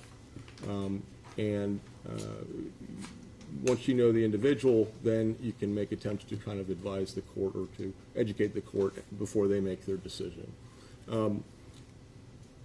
So what are these different aspects? So rehabilitation has to do with the idea of somebody typically with a substance abuse problem or a severe mental health problem needing to get that fixed before they can kind of join society and be a productive member of society. A lot of people that don't have vocations or kind of not do anything, get them vocational training. Doesn't really apply to Tracey. She doesn't have a substance abuse problem. She's got a mental health diagnosis and post-traumatic stress disorder. It's not what I gave to her. It's what her psychiatrist at Blackberry gave to her, but I agree with that diagnosis. But she doesn't have a severe mental illness. That doesn't really, I think, apply. She also has a vocation. She was a teacher, but she's retired. Incapacitation is the idea that is part of punishment. You require the protection of society. So does society need to be protected from Mrs. Nix? And I don't think they do. She has followed her bail perfectly over the last almost 3 years. She has no prior criminal record. She's elderly. I don't think it's arguable that you need to be protected, or society needs to be protected from her. Restitution is the idea of making the victim whole. Two things. Number one, it's impossible. The victim's deceased. But how, for the other people, that the parents, the family members, how do you make restitution for a deceased child? I don't think you can. I think that's impossible. There's no way to do that. There was a civil case that they settled that is I think, attempted restitution. So the restitution that they could make, I think, has already been done in that sense, from a financial sense. But ultimately, that's not, I think, a real possibility in the death of any child. Deterrence is another one. That's the idea that you want to prevent this from happening. I think that's another difficulty in this particular case, because this was not premeditated or purposeful action, and it's hard to deter a crime that's not committed voluntarily. I think that's kind of self-explanatory. I won't get into any more of that. And finally, there's retribution. That's the idea that you are punished because you deserve it. And that, I think, what is noteworthy for that is the fact that I think that Tracey has been punished in a lot of ways by this event too. I mean, I think that regardless of the punishment she receives from the court, she's going to carry this with her for the rest of her life. And it's something she carries with her every day, something that will never go away. I think that that's just something that I think is going to be impactful on her and her relationships that she has, the way that it's impacted her family, etc. I think there are also practical reasons that have to be considered, such as does the state of Florida, the community, want to pay to have Tracey in prison? Is that a good use of resources? Can those resources be used in other ways? I would argue that it's not a good use of state resources to pay to have her in prison. I also think that there is potentially a disproportionate effect on her as a geriatric person that's never been in prison, of a prison sentence is given. She's, I think, almost 67 years old. And we know that geriatric individuals don't fare very well in prison. They kind of, what we call age acceleration occurs in prison, is the term that we use. You met with Tracey more than one time? Correct. Okay. Did you see the remorse in her Absolutely. as far as what happened? Absolutely. I think that is unquestionably genuine. Okay. Thank you, Doctor. Jake, any questions? Yes, Your Honor. I apologize, I'm not a doctor, but so if I oversimplify things, I don't do so to insult you, sir, I'm just trying to understand. Is it your opinion that, and I think you said this, that this wouldn't have happened had she not been on the medication she was on? I'm just asking a yes or no question. If I got it wrong, let me know. I'm pretty sure that's what you If said. you're going to force a yes or no question without any caveats, then I would agree with that. So is it, in your opinion, was she, the reason why she left Uri to die in a hot car is because she was experiencing side effects from medication she was on? You're ascribing intent that I don't think she had. What I think is that, and what I argued was that her attention, focus, concentration, and energy were affected by the medications that she was on.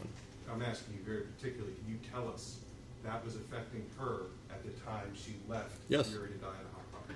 What can you point to show us exactly that she was under the effect on that day? What can you point to?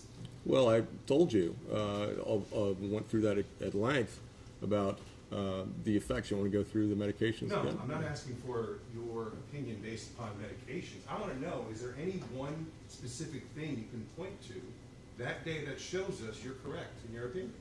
Like, she was acting in a particular way on that day. Can you point to something that shows this demonstrates, other than leaving her in a hot car to die, this demonstrates she was under the effect, she was experiencing the side effects from medication?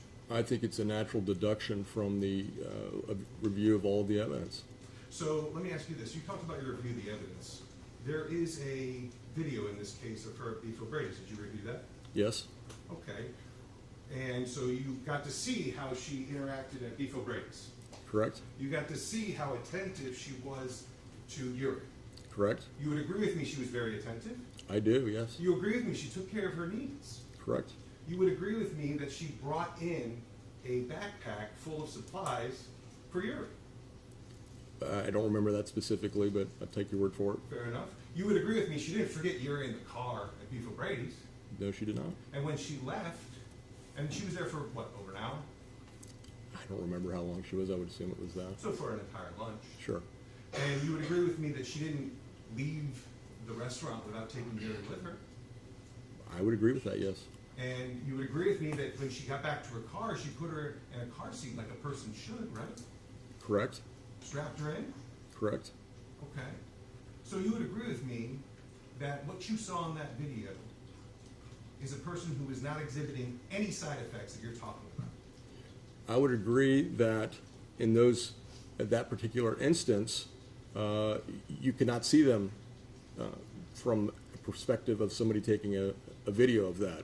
So you would agree with me that the person that we saw interacting with Uri, taking care of her, supplying everything she needed, in that video, didn't exhibit any of the symptoms that you're talking about? At that particular moment, not necessarily. And that was 15 minutes before she got home and this incident occurred, is what the Correct? video says. Correct?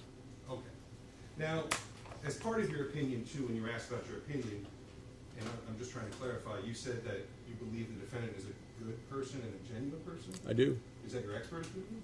That would be my expert opinion, yes. And the defendant's paying you here to evaluate her, correct? Or her attorney is. And then you're being paid to testify here. I am not being paid to testify. I'm being paid for my time. Okay, but you're getting money for being here today. I'm getting paid for my time, yes. Okay, no further questions. Any redirect? You changing your opinion to record that result of this question, sir? Well, just that I think that I want to reemphasize that it's not an all or nothing phenomenon if you're being affected cognitively with these medications. First of all, there is going to be an effect that fatigue has. I would argue that the launch of anything contributed to the fatigue that she had. But also that these things are not predictable and are inconsistent. There's times that she's going to be better, times that she's worse, much like somebody that has a dementia or a cognitive impairment. There's times that they're doing great, times that they're on. Conversations that they have that are good, conversations they have that are not. And that is very difficult to predict and just very inconsistent. And when you're sitting in front of a child and seeing the child, it might be easier not to forget. Well, of course, if you have that, Sight. absolutely, if you have that stimulus right in front of you, it's much easier to attend to than a stimulus that's not there. Thank you, sir. Excuse? Yeah, you may be excused, sir. Defense, next witness.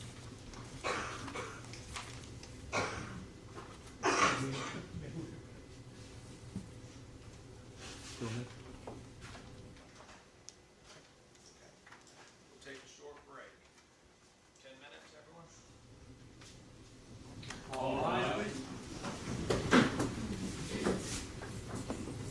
Court's gonna be in recess for approximately 10 minutes. You gotta use the restroom, check your phones, now's the time to do it.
Tracey Nix. Defense, next witness. All right, call Tracey Nix. Okay, does she want to testify standing up or from the stand? Thank you, ma'am. Please swear her in. Please raise your right hand. Do you solemnly swear to affirm to tell the truth, the whole truth, and nothing but the truth, so help you God?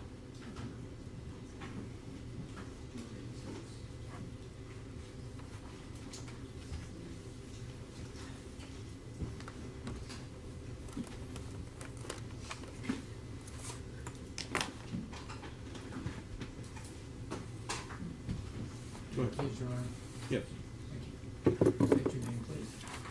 Tracy Howard Nix. And Ms. Nix, obviously, you are the defendant in this case. You have two children, I do. okay, and their names? Kayla Suzanne Nix and Rebecca Ann Nix. Okay. Kayla is your firstborn child, She is. okay. When you were pregnant with her, was that a difficult pregnancy? It was difficult getting pregnant. It wasn't, the pregnancy itself was not difficult, but getting pregnant was very difficult. And how did her birth make you feel? How did what? How did her birth make you feel? I'm glad that you're sitting there, Kayla, because I want to speak directly to you. That's why I'm sitting here facing you. Your dad and I didn't want to have children right up front. And, you have this thought that when you want to have children, that it'll just happen. And that's not what happened with you. I went through fertility. We tried on our own for a long time. And then I went through fertility drugs to try to have you. And then I went through surgery to clean everything out and to try to have you. And I tell you that because I want you to know how much you were wanted and how much you were loved. I thought you were the most beautiful girl that had ever been born on this planet. I thought you were the smartest girl that I had ever seen. And I adored you. Was I a perfect mom? No. No, I wasn't. But I love you. And I have always loved you with all my heart. And I tell you that because I can't imagine how I would have acted and reacted had you been taken from me. I cannot imagine that. And then if Rebecca had also been taken, it would have been more than I could have taken in. And that's the only way that I can understand what you've been going through and what Drew's been going through. I miscarried, but I didn't lose a baby like you've lost a baby. And I've tried very hard to understand where you've come from, where you are, and how I could be anything to you. I guess I answered that. What more? You've been on medication, were on medication for a long time, about 20 years. Okay. Do you have any idea that those medications were affecting you? No, Okay. Did you trust your medical provider? I did.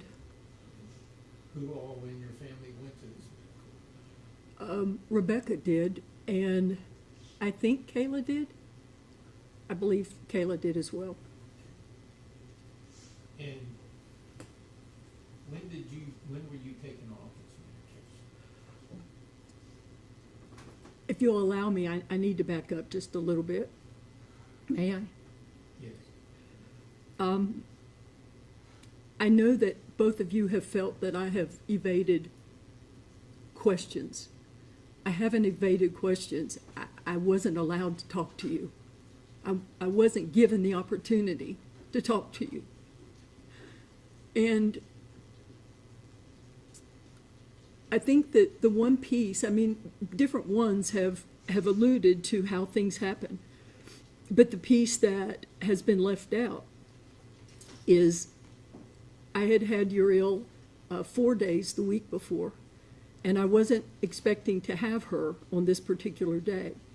Kayla called me and asked me, said she was getting her hair fixed, and asked me if I would be willing to take her. I would be willing to take that child any day of any week for as long as they needed me to.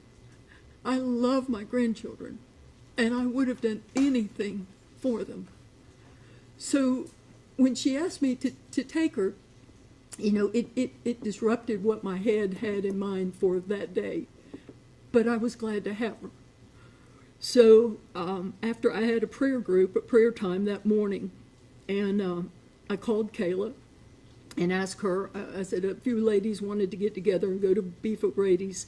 Does she mind? She had already asked me if I would keep Uriel, excuse me, and I had said that I would. I said, do you mind if I take her with me?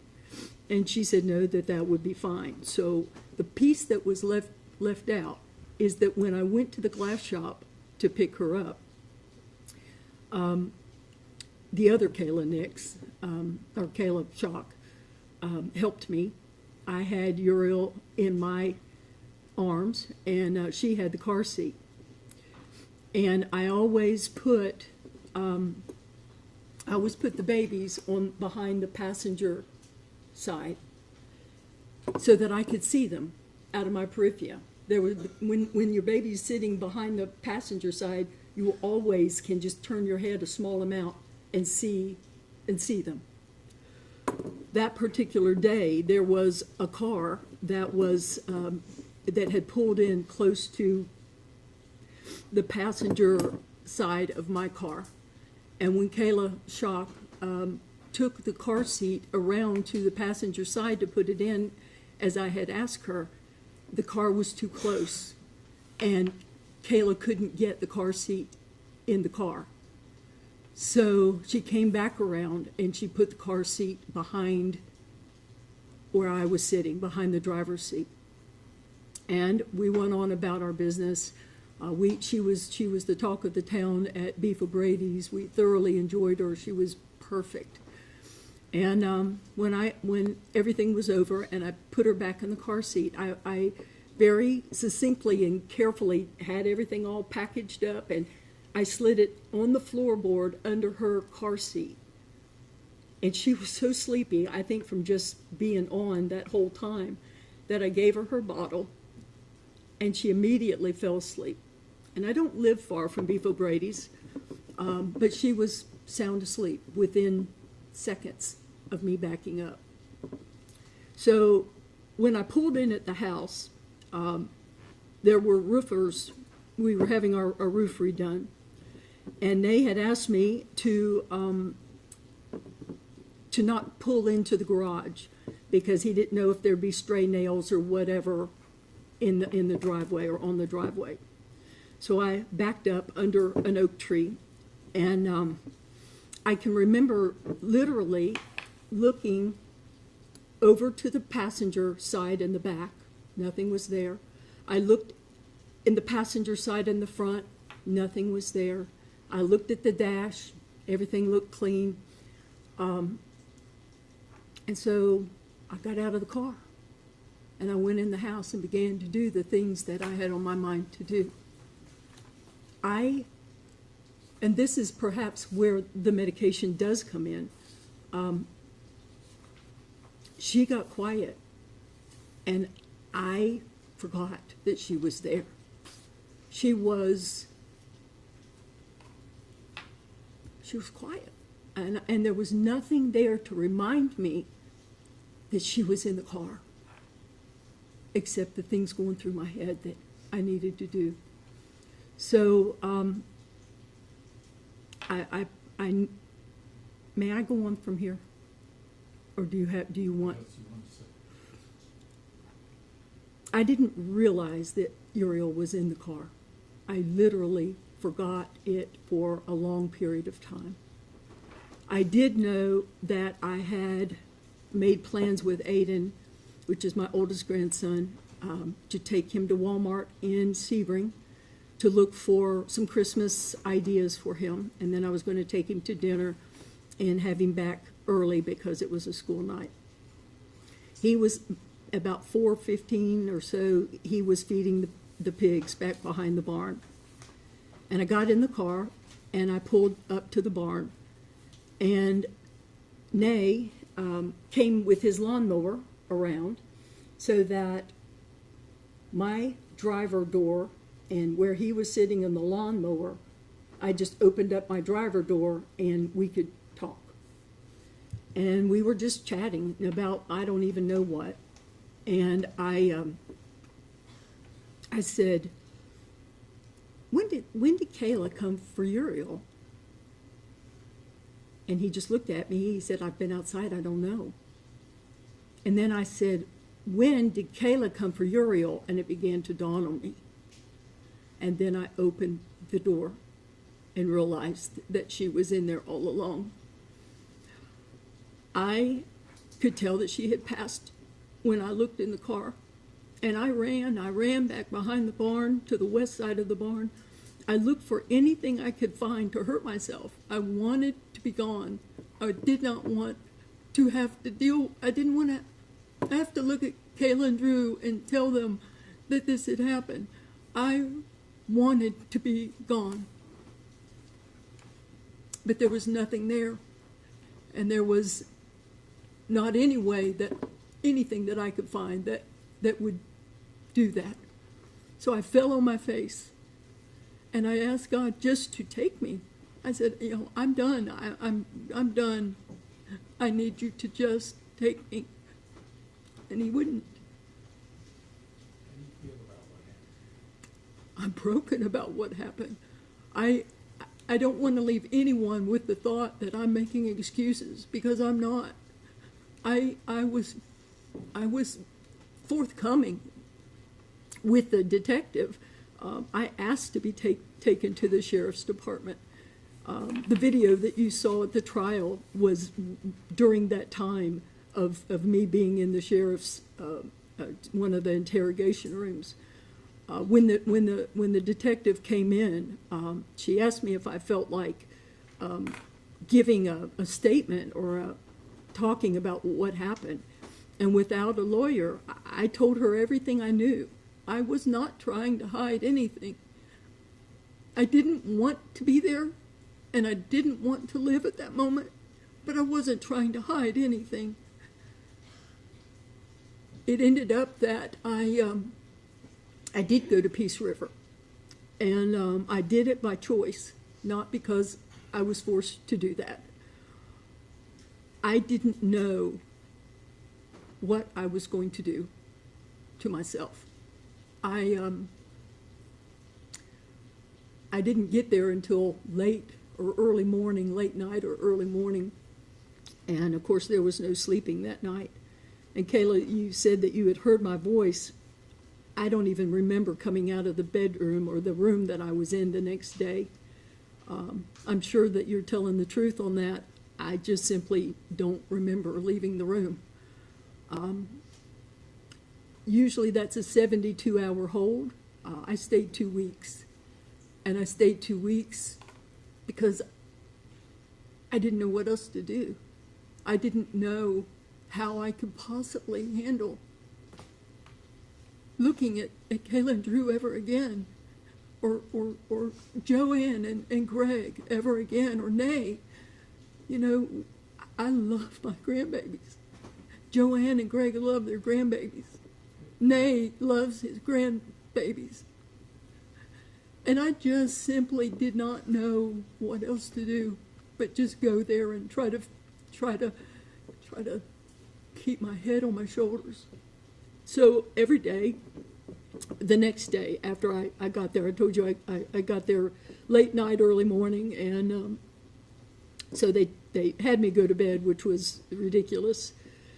But the next day I saw the psychiatrist, and that is what I think it was Dr. Estevez described, that he immediately took me off of my medicines.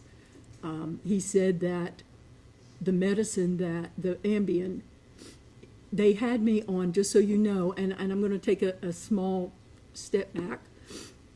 Drew, I don't know if you remember you coming into your house the day that I was sitting at your house. Kayla had asked me to come over, and I was sitting at your house, and I just was watching her at the house. And you came in maybe around 12:30 or 1 o'clock. And I got her settled, and I walked over to you, and I said, we haven't talked about Ezra. And I don't want to talk to you until you feel ready to talk. And when you feel ready to talk, please let me know, and I'll tell you anything you want to know. And then Kayla got up from her nap, and she came out, and I said the same thing to you. I said, I told Drew what I just said, and I don't know that you're ready to hear it yet. Officer Martin told me that there were no charges for Ezra that day. That's why he came home. That's why I went to my room. I told you that. You were taking a nap that day because you had asked me to come by and just sit with her that day. And when you came out, I said to you, I spoke to Drew, and I told him that whenever you guys were ready to talk about Ezra, that I would do that. And I never heard back from either of you. So I wasn't avoiding talking with you. I was waiting on you to tell me you were ready And I had said that they to would talk. talk. And that's why we didn't, and I understand. Okay. And I've kind of lost where I was.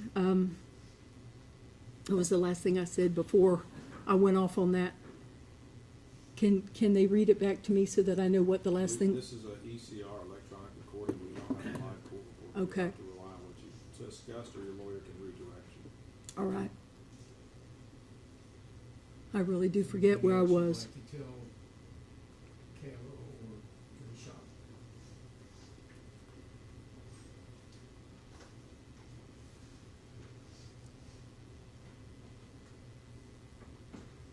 I think that you have the impression that I have not grieved and that I have not cared about your children. Drew, I particularly picked that up from you, and that could not be farther from the truth. After she was gone, I stayed in bed for what felt like weeks. I didn't eat. I didn't care if I ate. I didn't take care of my physical being. I didn't want to go outside. I would tell Nay over and over, I know that you want to fix something for dinner, but I just don't care. I just don't care.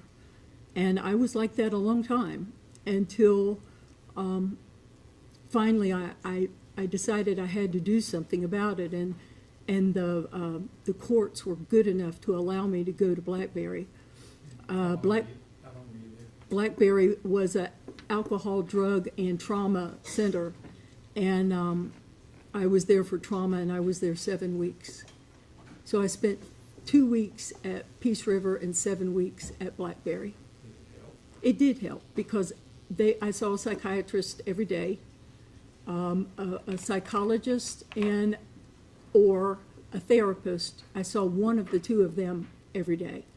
My fear in just going straight into some sort of counseling was that if I ever opened that box and then didn't see somebody for another week, I would never have been able to handle that.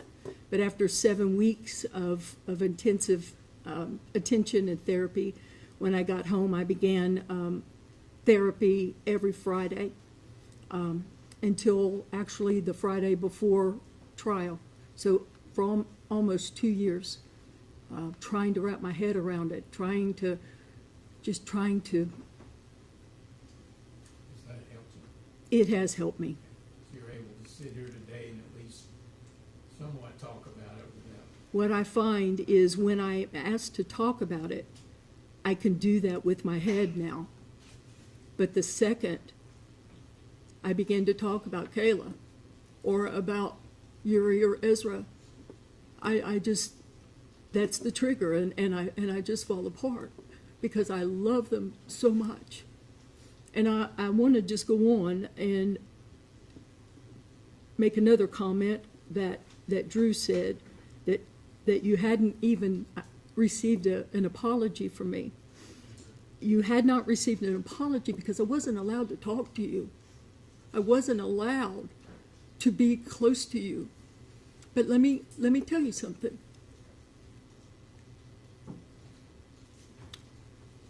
I would give anything, including my life, if Uriel or Ezra or both of them could be here. And I mean that. I would give my life if they could be here. But that is not how God wanted that to be. And I can't explain it beyond that. But that's not how God wanted it to be. So I've got to figure out how to live. You know, I've got to figure out how to not hurt myself. I woke up even just 2 weeks ago. Now, this has been 2 years and 4 months ago, and 3 years and 5 months, 3 months ago for Ezra. But I woke up 2 weeks ago out of a dead sleep in the middle of the night. And the first thing, I sat up, and the first thing on my mind was, what can I do to hurt myself? What can I do to get out of this? What can I do? And I thought of all these different ways that I could hurt myself or die. I wanted to die. Because I would never hurt your babies on purpose. You've got to know that. You've got to know that. I just would never hurt them on purpose. I loved your babies. With all of my heart, I love your babies. So if I have to apologize, I mean, if I have the opportunity to say I'm sorry is so menial and insignificant. But maybe if I told you that I would literally lay my life down for them, maybe that would make the I'm sorry more meaningful. I would do that if it would bring them back. You've got to know that. And I am desperately, desperately sorry for the pain that you've endured, for the loss, Joanne and Greg, of your grandbabies, for Nay. You know, Nay has stepped up and he's done all the dirty work. He's done everything.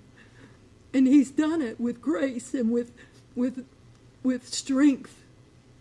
And he's not going to get to see his grandbabies either. I don't know what else to say.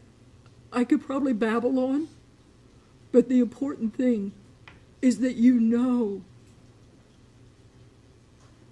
that I wouldn't hurt your babies. I just wouldn't. I think I did leave a part out when we were talking about the car and the babe and Caleb Shock put the car seat back behind my seat. I think I did say that though. That You couldn't see it. and I couldn't see them. Yes, I did say that. Okay.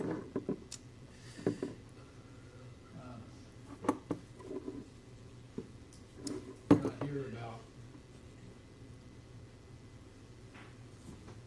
Ezra, I hear about you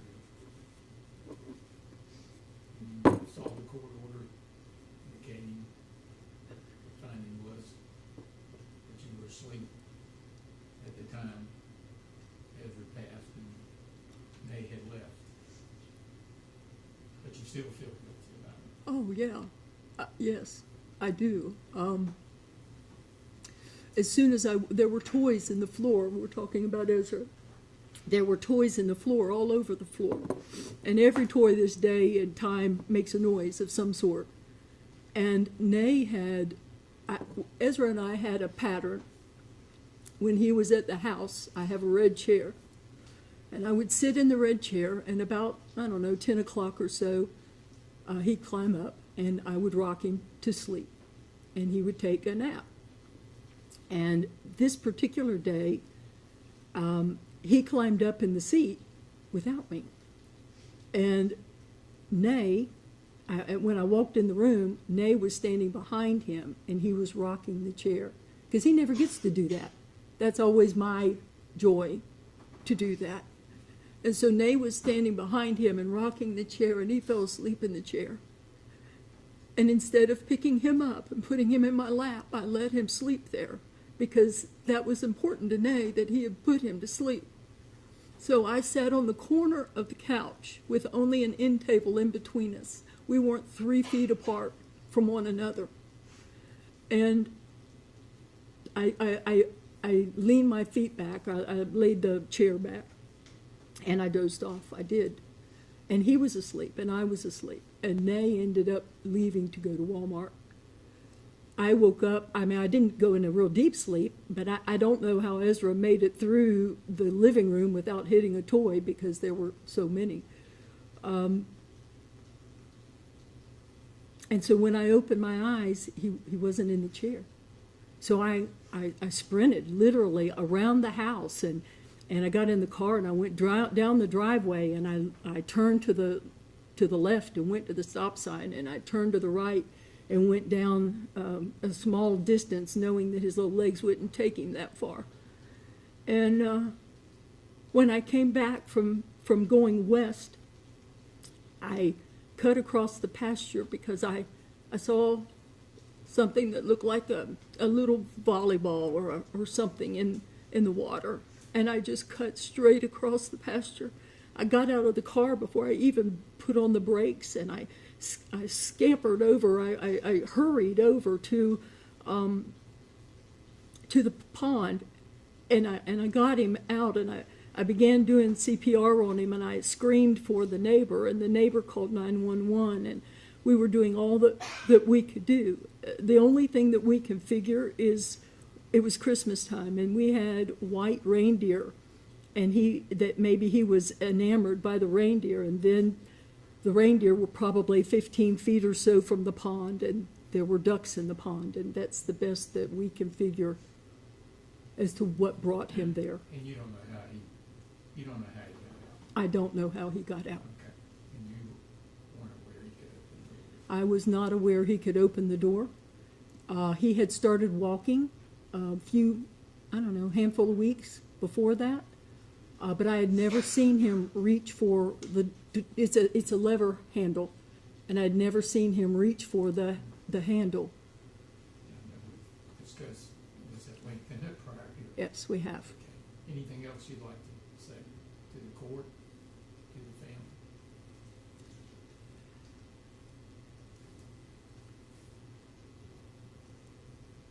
Your Honor, whatever your decision is, I want you to know that I'm already in prison. No one can do more to themselves than I have done to myself. I wake up every day and I think about it. I go to bed every night and I think about it. And I will do that until I draw my last breath. So you may feel like you need to do something more, and I will understand that. But I do want you to know that I'm in my own prison, and it will last all of my life. State. I just have one question, Your Honor. And I'm sorry, and I'm a bit confused. You said many things. One of them was you don't want to make excuses, and then you listed off a bunch of things such as medication and fatal shot, putting the seat in the wrong spot. I just want to know from you, why isn't Yuri here with us today? First of all, I'm not making excuses. Those were factual events. And Yuri is not here because I left her in the car. That's a question, John. All right, anything, may she sit down, defense? Yes, Your Honor. Thank you, Ms. Nix. Defense, forth. All right. Defense, make your argument once your client gets to your table after you confer with her briefly, please.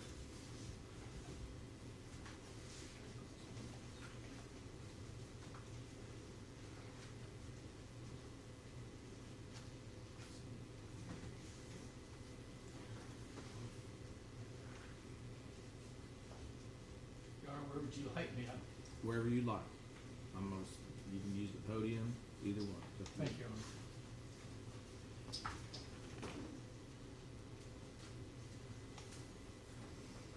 I think everybody here's figured out, there's no winners here. Everybody involved in this case, Tracey, May, Drew, and Caleb Shock, suffered tremendous losses. Brings tears to the lawyers, brings tears to the people here.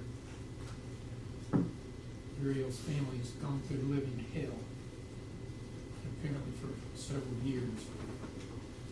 I understand that these people love their child, pretty obvious.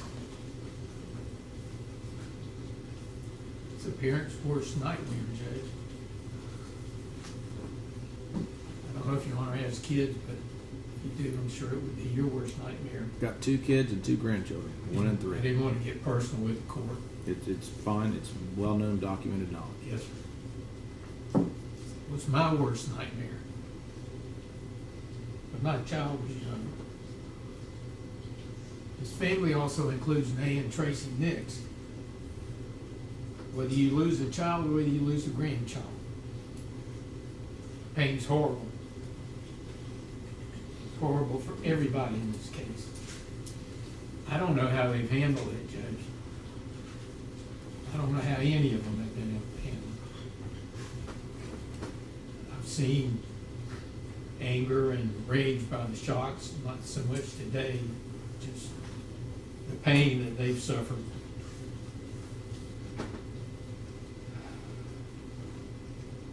There's some things that were stated in the PSI and a letter by Kayla that I was going to point out, but I'm not going to do that. I think it's insignificant now. And for the record, I reviewed all the letters, I've reviewed your motion for mitigation, I reviewed all the PSI documents well ahead of time.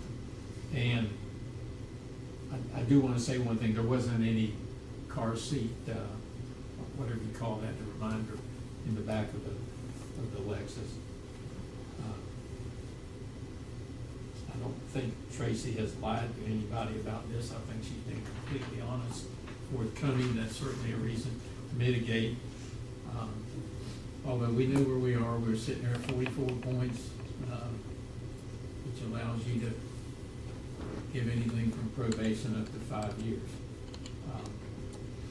I do want to go on something the court will allow me to. I'm not hear about Ezra. I did hear both of the parents talk about Ezra. And they should talk about Ezra, because I'm sure they don't want him forgotten. But I guess also for the media, Judge, a couple things I'd like to read, if you please, Your Honor. Okay. From the order granting defendant's motion in limine excluding certain evidence. This was fully fleshed out. The state presented all the evidence that they had regarding the death of Ezra. The defense presented their testimony. Just a couple things here, Judge. Findings of fact in that case. Neither defendant nor Ezra's mother believed Ezra capable of opening doors at the home. Defendant's husband had seen Ezra unsuccessfully try to open double doors at the home on one occasion. The death of Ezra Shock, while a tragedy, was the result of simple negligence, not rising to the level of culpable of gross negligence. The alleged acts of negligence were being unaware the child had the ability to escape the home and failing to properly supervise him. There's insufficient evidence to conclude that defendant was awake when her husband left. Therefore, defendant cannot be the person who is responsible for the act of negligence.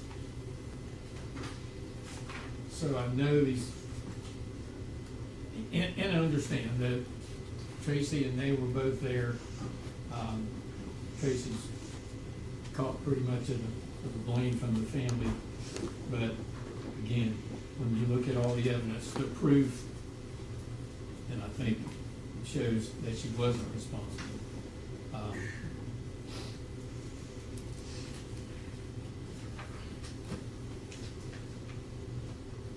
please, Your Honor, indulge me.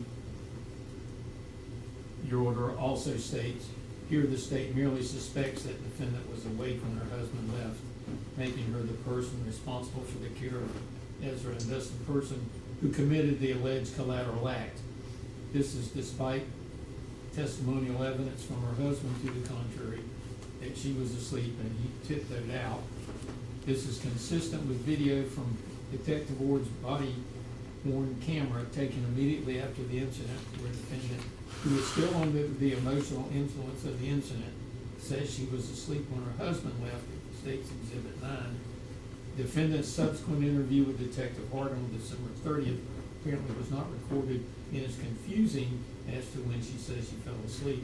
The confusion continues within the affidavit complaint filed by Detective Hart, which states Tracey said that Ezra had fallen asleep in a chair.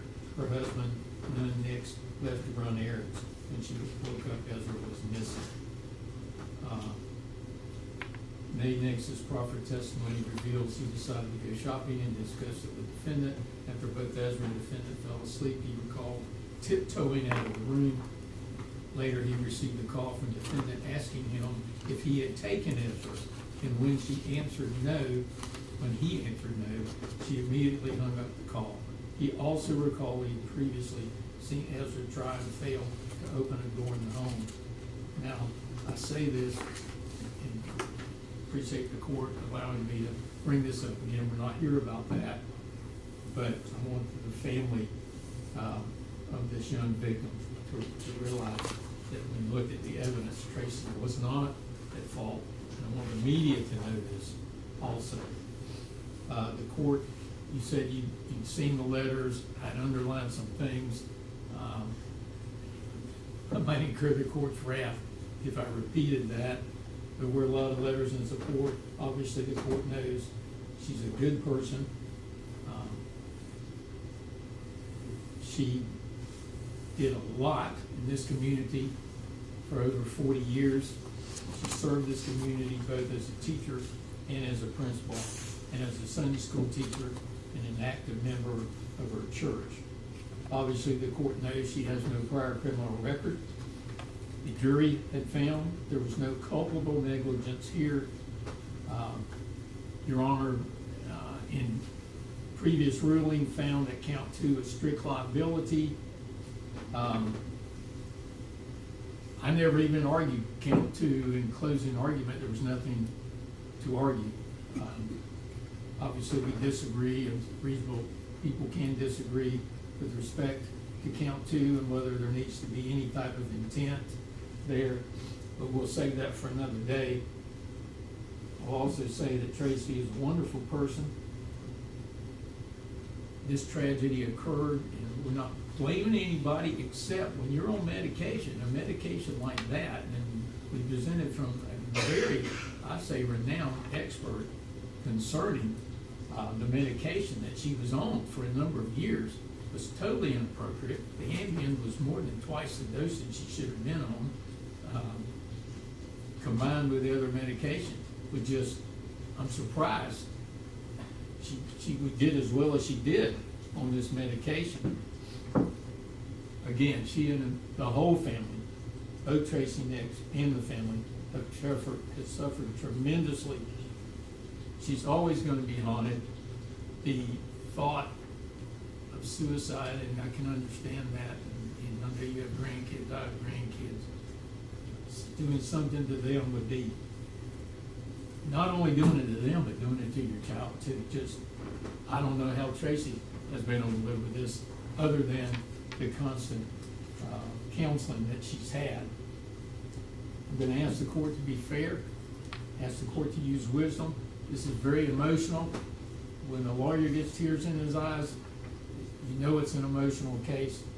You're sitting at 44 points. I'm asking the court to look at all the facts, look at what Dr. Estevez said about the 5 reasons for punishment. And I'm going to ask the court to give her some jail time, some county jail time. If you think she needs probation, put her on probation, but whatever terms and conditions that you think appropriate. I know she's gonna wanna see her grandkids who parents will allow her to see. And as Tracey said, we're leaving it in your hands, and I'll trust that you'll be fair.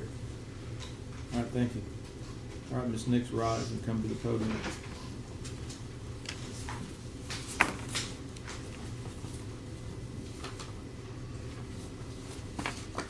You can come over with your attorney here. I sat in this trial. I picked up this case. I started down here July 1. I picked up this case. And I did the motion for motion in limine. And I know exactly what I wrote and what I ruled. You can't use other crimes or acts to show bad character or propensity. There has to be clear and convincing. But it doesn't negate the fact, just because I didn't use that event, it occurred. And it was with two people there. It was with Mr. Nix and Mrs. Nix. And when I hear today situations and testimony about where the seat was put in the driver's side because Kaylee Nix did it, and not Mrs. Nix, Miss Tracey Nix, the defendant, did it, that's inconsistent with the deposition testimony that Kaylee Nix said, and it's also inconsistent with what she wrote in her victim impact statement. Then I listened to her testimony about the juror was sleepy and gave a bottle and immediately fell asleep, and there's a video, and I don't recall seeing that, but I also recall in the trial they talked about giving the baby a straw and some water in a straw, and that this was a situation where their baby didn't have food and milk. And I went through, and I'm going to come down to this in a minute, but the evidence that comes in, I wasn't there, you weren't there, the only people that were there were Miss Nix, and at the time, we get evidence after the fact, and when we're sitting in the room and we're watching it, it comes in. Like, here's the back seat of the car, evidence 41 that came in. Here's the front seat of the vehicle, 40, where there's wipes and things in a car. And when people go places with kids, they leave objects, thread on the steering wheel, things in the front seat to remind them where they had a child. And I'm not talking about a child that was there, you had an hour-long, 2-hour-long drive. I'm talking a 7 to 9 minute drive. Here's the exhibit 29. It's the back seat of the car. There's evidence everywhere. Then we see the picture of when Nay and them got there. That's evidence 23. I then have a half-empty thing, a bottle, evidence 35. So I see all of that, and I see all the reminders. And then I remember Kaylee and Nix saying that the Lexus, the red Lexus, was equipped with a red rear occupant alert to alert an adult to a child in the back seat. And I know that these cars, Fords, Lexuses, everything has so much weight in the back seat, beep beeps go off. And I hear her saying I didn't have that. But then I read the deposition taken of Kaylee and Nix, docket entry 201, October 1, 24. Do you know who put the car seat, page 32, line 5 to 7? Do you know who put the car seat into the car that day she picked Uriel up at the glass shop? I do not. I do know it was her tendency to put the car seat in herself. Okay, Kaylee, answer. She typically, whether I was standing there or not, would pick her up and set her in there. And then I would typically help reach over and strap her in. But a car has sensors, weight sensors, so that, just like my vehicle, whenever I stop and put it in park and turn it off, there's a loud ding that says, check your back seat if there's weight in the seat. And so those are things that I'm aware of that were in a vehicle. So when she put her in there, I do not imagine that I had any other staff assist her in the moment putting her car seat. Did she normally put the car seat behind the passenger or driver's seat? I have her telling me it was in the driver's seat because Kaylee did it, and I have Kaylee saying that it was typically in the driver's seat. And then I have these tendencies and these things that I see that show that there's a baby in the car. And let's not forget that we just left Beadsville Grady's. This child was the apple of everyone's eye there. I've been to the Beadsville Grady's. I've had lunch there. There's a lengthy video. There's a video of the car in the parking lot. At the end of the day, Kaylee Ashok presented this evidence to me through her testimony, her victim impact statement, and her the deposition. The defense has presented to me the witnesses and the evidence. What I know for a fact is Tracey Nix left Euro in the car at 2 p.m. for over 3 hours. At no time during the 10,800 seconds that elapsed did she think 1 second about her granddaughter. Uriel Shock was there for 2.5 hours with her that day. And she just saw her 7 to 9 minutes before, and then she goes to the residence 7 to 9 minutes away. This child, like I said earlier, was the apple of everybody's eye. It captivated, entertained the patrons and the people at Beef O'Grady's, much like a 7-month-old does, a year-old does, a 2-year-old, a 3-year-old does. You know what you're doing with them, and in 7 to 9 minutes, by golly, you know where that child is. And and anything to the contrary, and any excuse to the contrary, is just that. I heard and saw the body cam footage along with the interrogation room video of Tracey Nix immediately discovering what happened after she has a grandchild passed away. She was distraught. I don't believe there's a lot of remorse in that about her grandchild's suffering and death. Rather, I see her more concerned with her community image and the death of the child. I want to leave. I want to go away. I want to do this. I want to do this. I want to do this. And I hear today the evidence and the testimony, and I get a little more remorse on that, but is it truly remorse? Yes. Tracey Nix, throughout these proceedings, has contended these acts were involuntary. She couldn't form the requisite intent to commit a crime. Her narrative is that she forgot because of senility or by taking her prescribed mind-altering medications. There's no credible evidence to the court that's persuaded this court to mitigate her sentence as the attorneys have requested. This defendant, like many other defendants facing prison sanctions before, is trying to avoid or lessen a prison sentence once arrested and after a jury finds them guilty. They justify what happened rather than accepting blame and truly evidencing remorse. I have practiced law for 30 years. I've sat on this bench for over 3.5 years. I've met my share of people in the Florida state prison system, the federal system, and I understand that they minimize their conduct and they also don't accept responsibility. And that's how it is. And there's a pile of them down at Hardy Correctional that'll tell you the same stories that I heard here today. The ultimate determination of when we do a case, and I excluded the evidence of the experts on the defense side. It's when you look at whether a defendant is competent to proceed, it's my determination in state court, in a trial court. Under the Dougherty v. State case, 149 Southern 3rd, 672 at 678, the trial court is not bound by the reports or opinion of experts. The defense in this case never afforded nor volunteered Tracey Nix to the state of Florida to have her evaluated by its own experts, so the state of Florida, the citizens of Florida, were denied the right to contest the evaluation and procedures and conclusions of the Tracey Nix retained, hired experts. They all say we're here for our time. They come in here, they get paid, they give their opinion. They give their opinion. If it's valid for the defense, they testify. If it's not valid for the defense, they don't testify. I heard this man's testimony. In a competency or an insanity case, the state has the right to contest the evaluation procedures and conclusions of the court-appointed experts. Had she alleged incompetence or not guilty by reason of insanity, the state of Florida and all the citizens would have the ability, the state would have had the ability to hire its own experts to evaluate her mental and physical claims. The state was not afforded that here. And that's why we have a 35-year-old law that says you can't bring in diminished capacity. I ruled on that. I'm not going to revisit that ruling.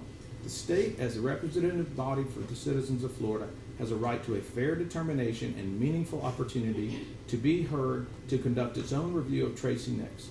All of her defense experts were hired for their time and to defend her. They had unbridled access to her so they could present their opinions to the court.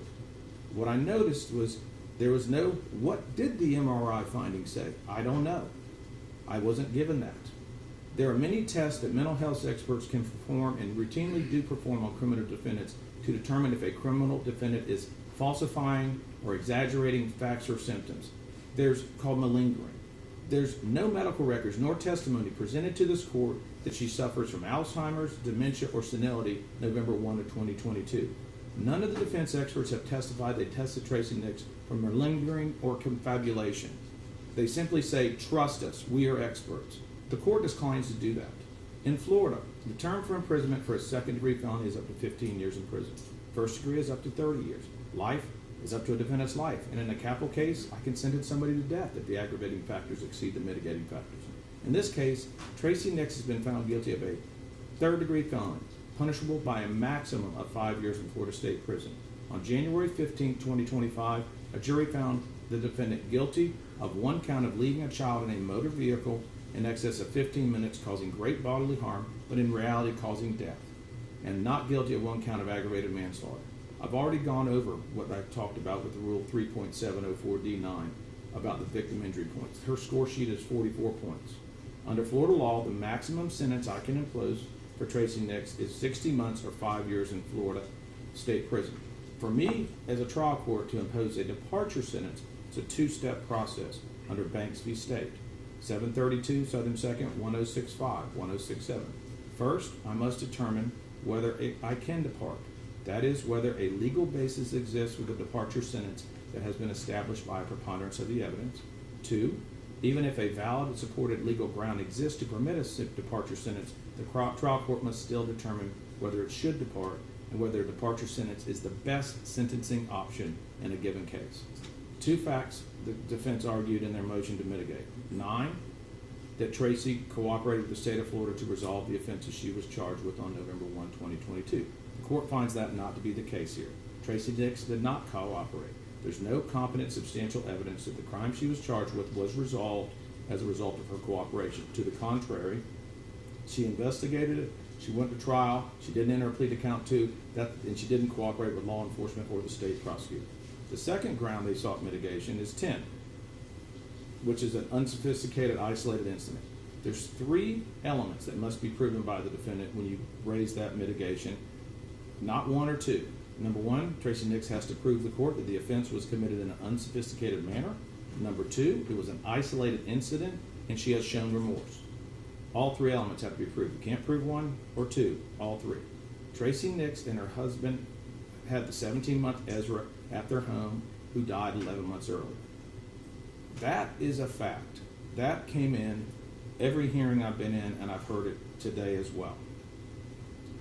The grandchild Uriel Shock's tragedy is not an isolated incident. This is the second. The court watched and heard her interview. I do not believe she's showing remorse. I believe she's showing sorrow. It is impossible for a defendant who refuses to accept responsibility for an offense to show remorse for that offense. Sympathy is not the same as remorse.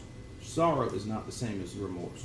What I look at in the Florida statutes when I deal with sentencing under 921.02, subsection 1B, the criminal punishment code's primary purpose is to punish an offender. Rehabilitation is subordinate to the goal of punishment.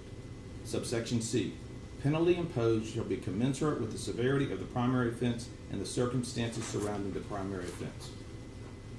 The court does not find that the defendant's sentencing proposal is the best sentencing option. Rather, Tracey Nix should spend the next 60 months in Florida State Prison with credit for time served. The trial court is guided by the code, the sentencing guidelines, and the express purpose for criminal sanctions under Florida law, and a Florida State Prison sentence of 60 months is the best sentencing option. The court also finds that she knew how she was feeling on November 1. The multiple videos, some with audios that day, and the testimony of her Bible study and many friends unequivocally established her awareness that day she is not competent, nor is she insane. She caused Uriel Shock to suffer an agonizing, prolonged death that was avoidable. The court saw all the evidence in the photos. I want to note the diaper bag that was brought into evidence, Exhibit 36,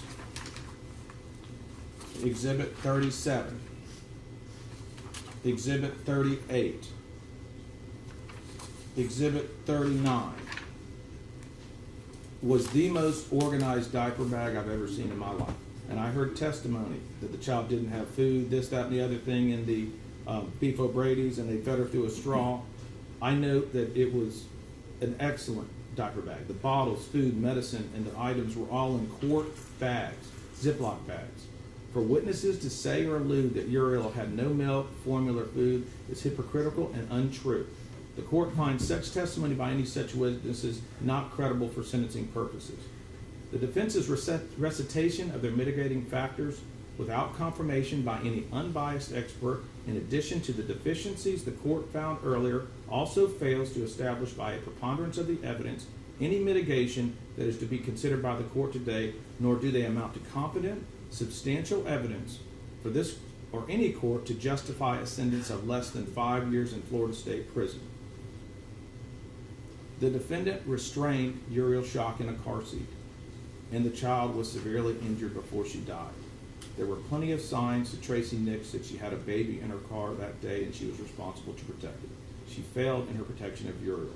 I will not fail this state or this community in my duties as a judge to fashion a sentence that I feel is appropriate for these type of charges. You can call it whichever one of the 5 points you call it, but I'm calling it a just and determinate sentence based upon the facts and evidence that I have seen here and heard here and presented today. The court hereby sentences Tracey Nix to Florida State Prison for a term of 5 years of Florida or 60 months with credit for all time served. A $5,000 fine shall be reduced to a judgment lien. The cost of prosecution and restitution will be reserved for 60 days. Y'all can agree on it or we'll have another hearing. She will be remanded under the supervision of the Department of Correction until her term of prison ends. Now I'm going to speak to this community. I'm not from here. I'm from Winter Haven, Polk County. This community needs to move past this case and leave Kayla and Drew Shock alone. Let them and their 2 children live in peace. This family has lost 2 children, Ezra Shock and Uriel Shock. The tragedy of this case is undeniable. A baby's life is over way too soon and a family has been severely impacted in unimaginable ways. Whenever a child dies, this entire community suffers. This community needs to move forward and start the healing process. I have made a final and determination here. I'm not putting people on probation to be walking around this community to rehash an issue or something to come up. I have sentenced her to 5 years in Florida State Prison. I want this community to move forward. The legislature defined this felony crime. A fair and impartial jury found Tracey Nix guilty, and I, as a circuit judge for Hardy County, have sentenced her accordingly. Ms. Nix, you have 30 days to appeal the judgment and conviction of this court. If you cannot afford an attorney, one can be appointed for you without cost for appellate purposes. The state, do you have anything further I need to deal with?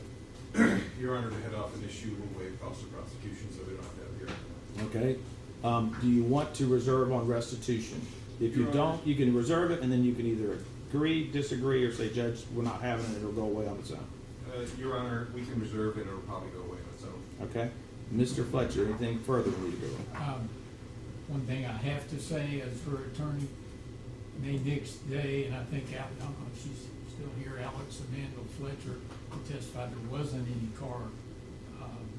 I understand. I understand. Because you said that, I thought you said there was. You're talking about the car seat? Obviously, we disagree about the remorse. I'm not gonna argue with that.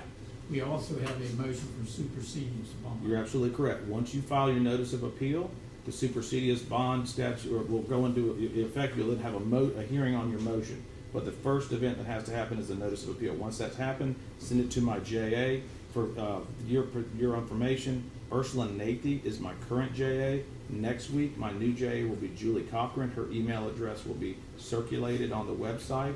It'll be J. Cochran. So file your notice of appeal. You can either reiterate the motion you've already done on supersedious bond or file a new one, and then I'll set a hearing time that's commensurate with both of y'all's calendars. Mr. Coleman and my JA will work with you on that, okay? And if you're not gonna handle the appeal and you got a public defender, please get your paperwork in sooner rather than later. We have an attorney. Thank you. Court's adjourned. All right, please. And I'm adjudicating her guilty, okay? For the record.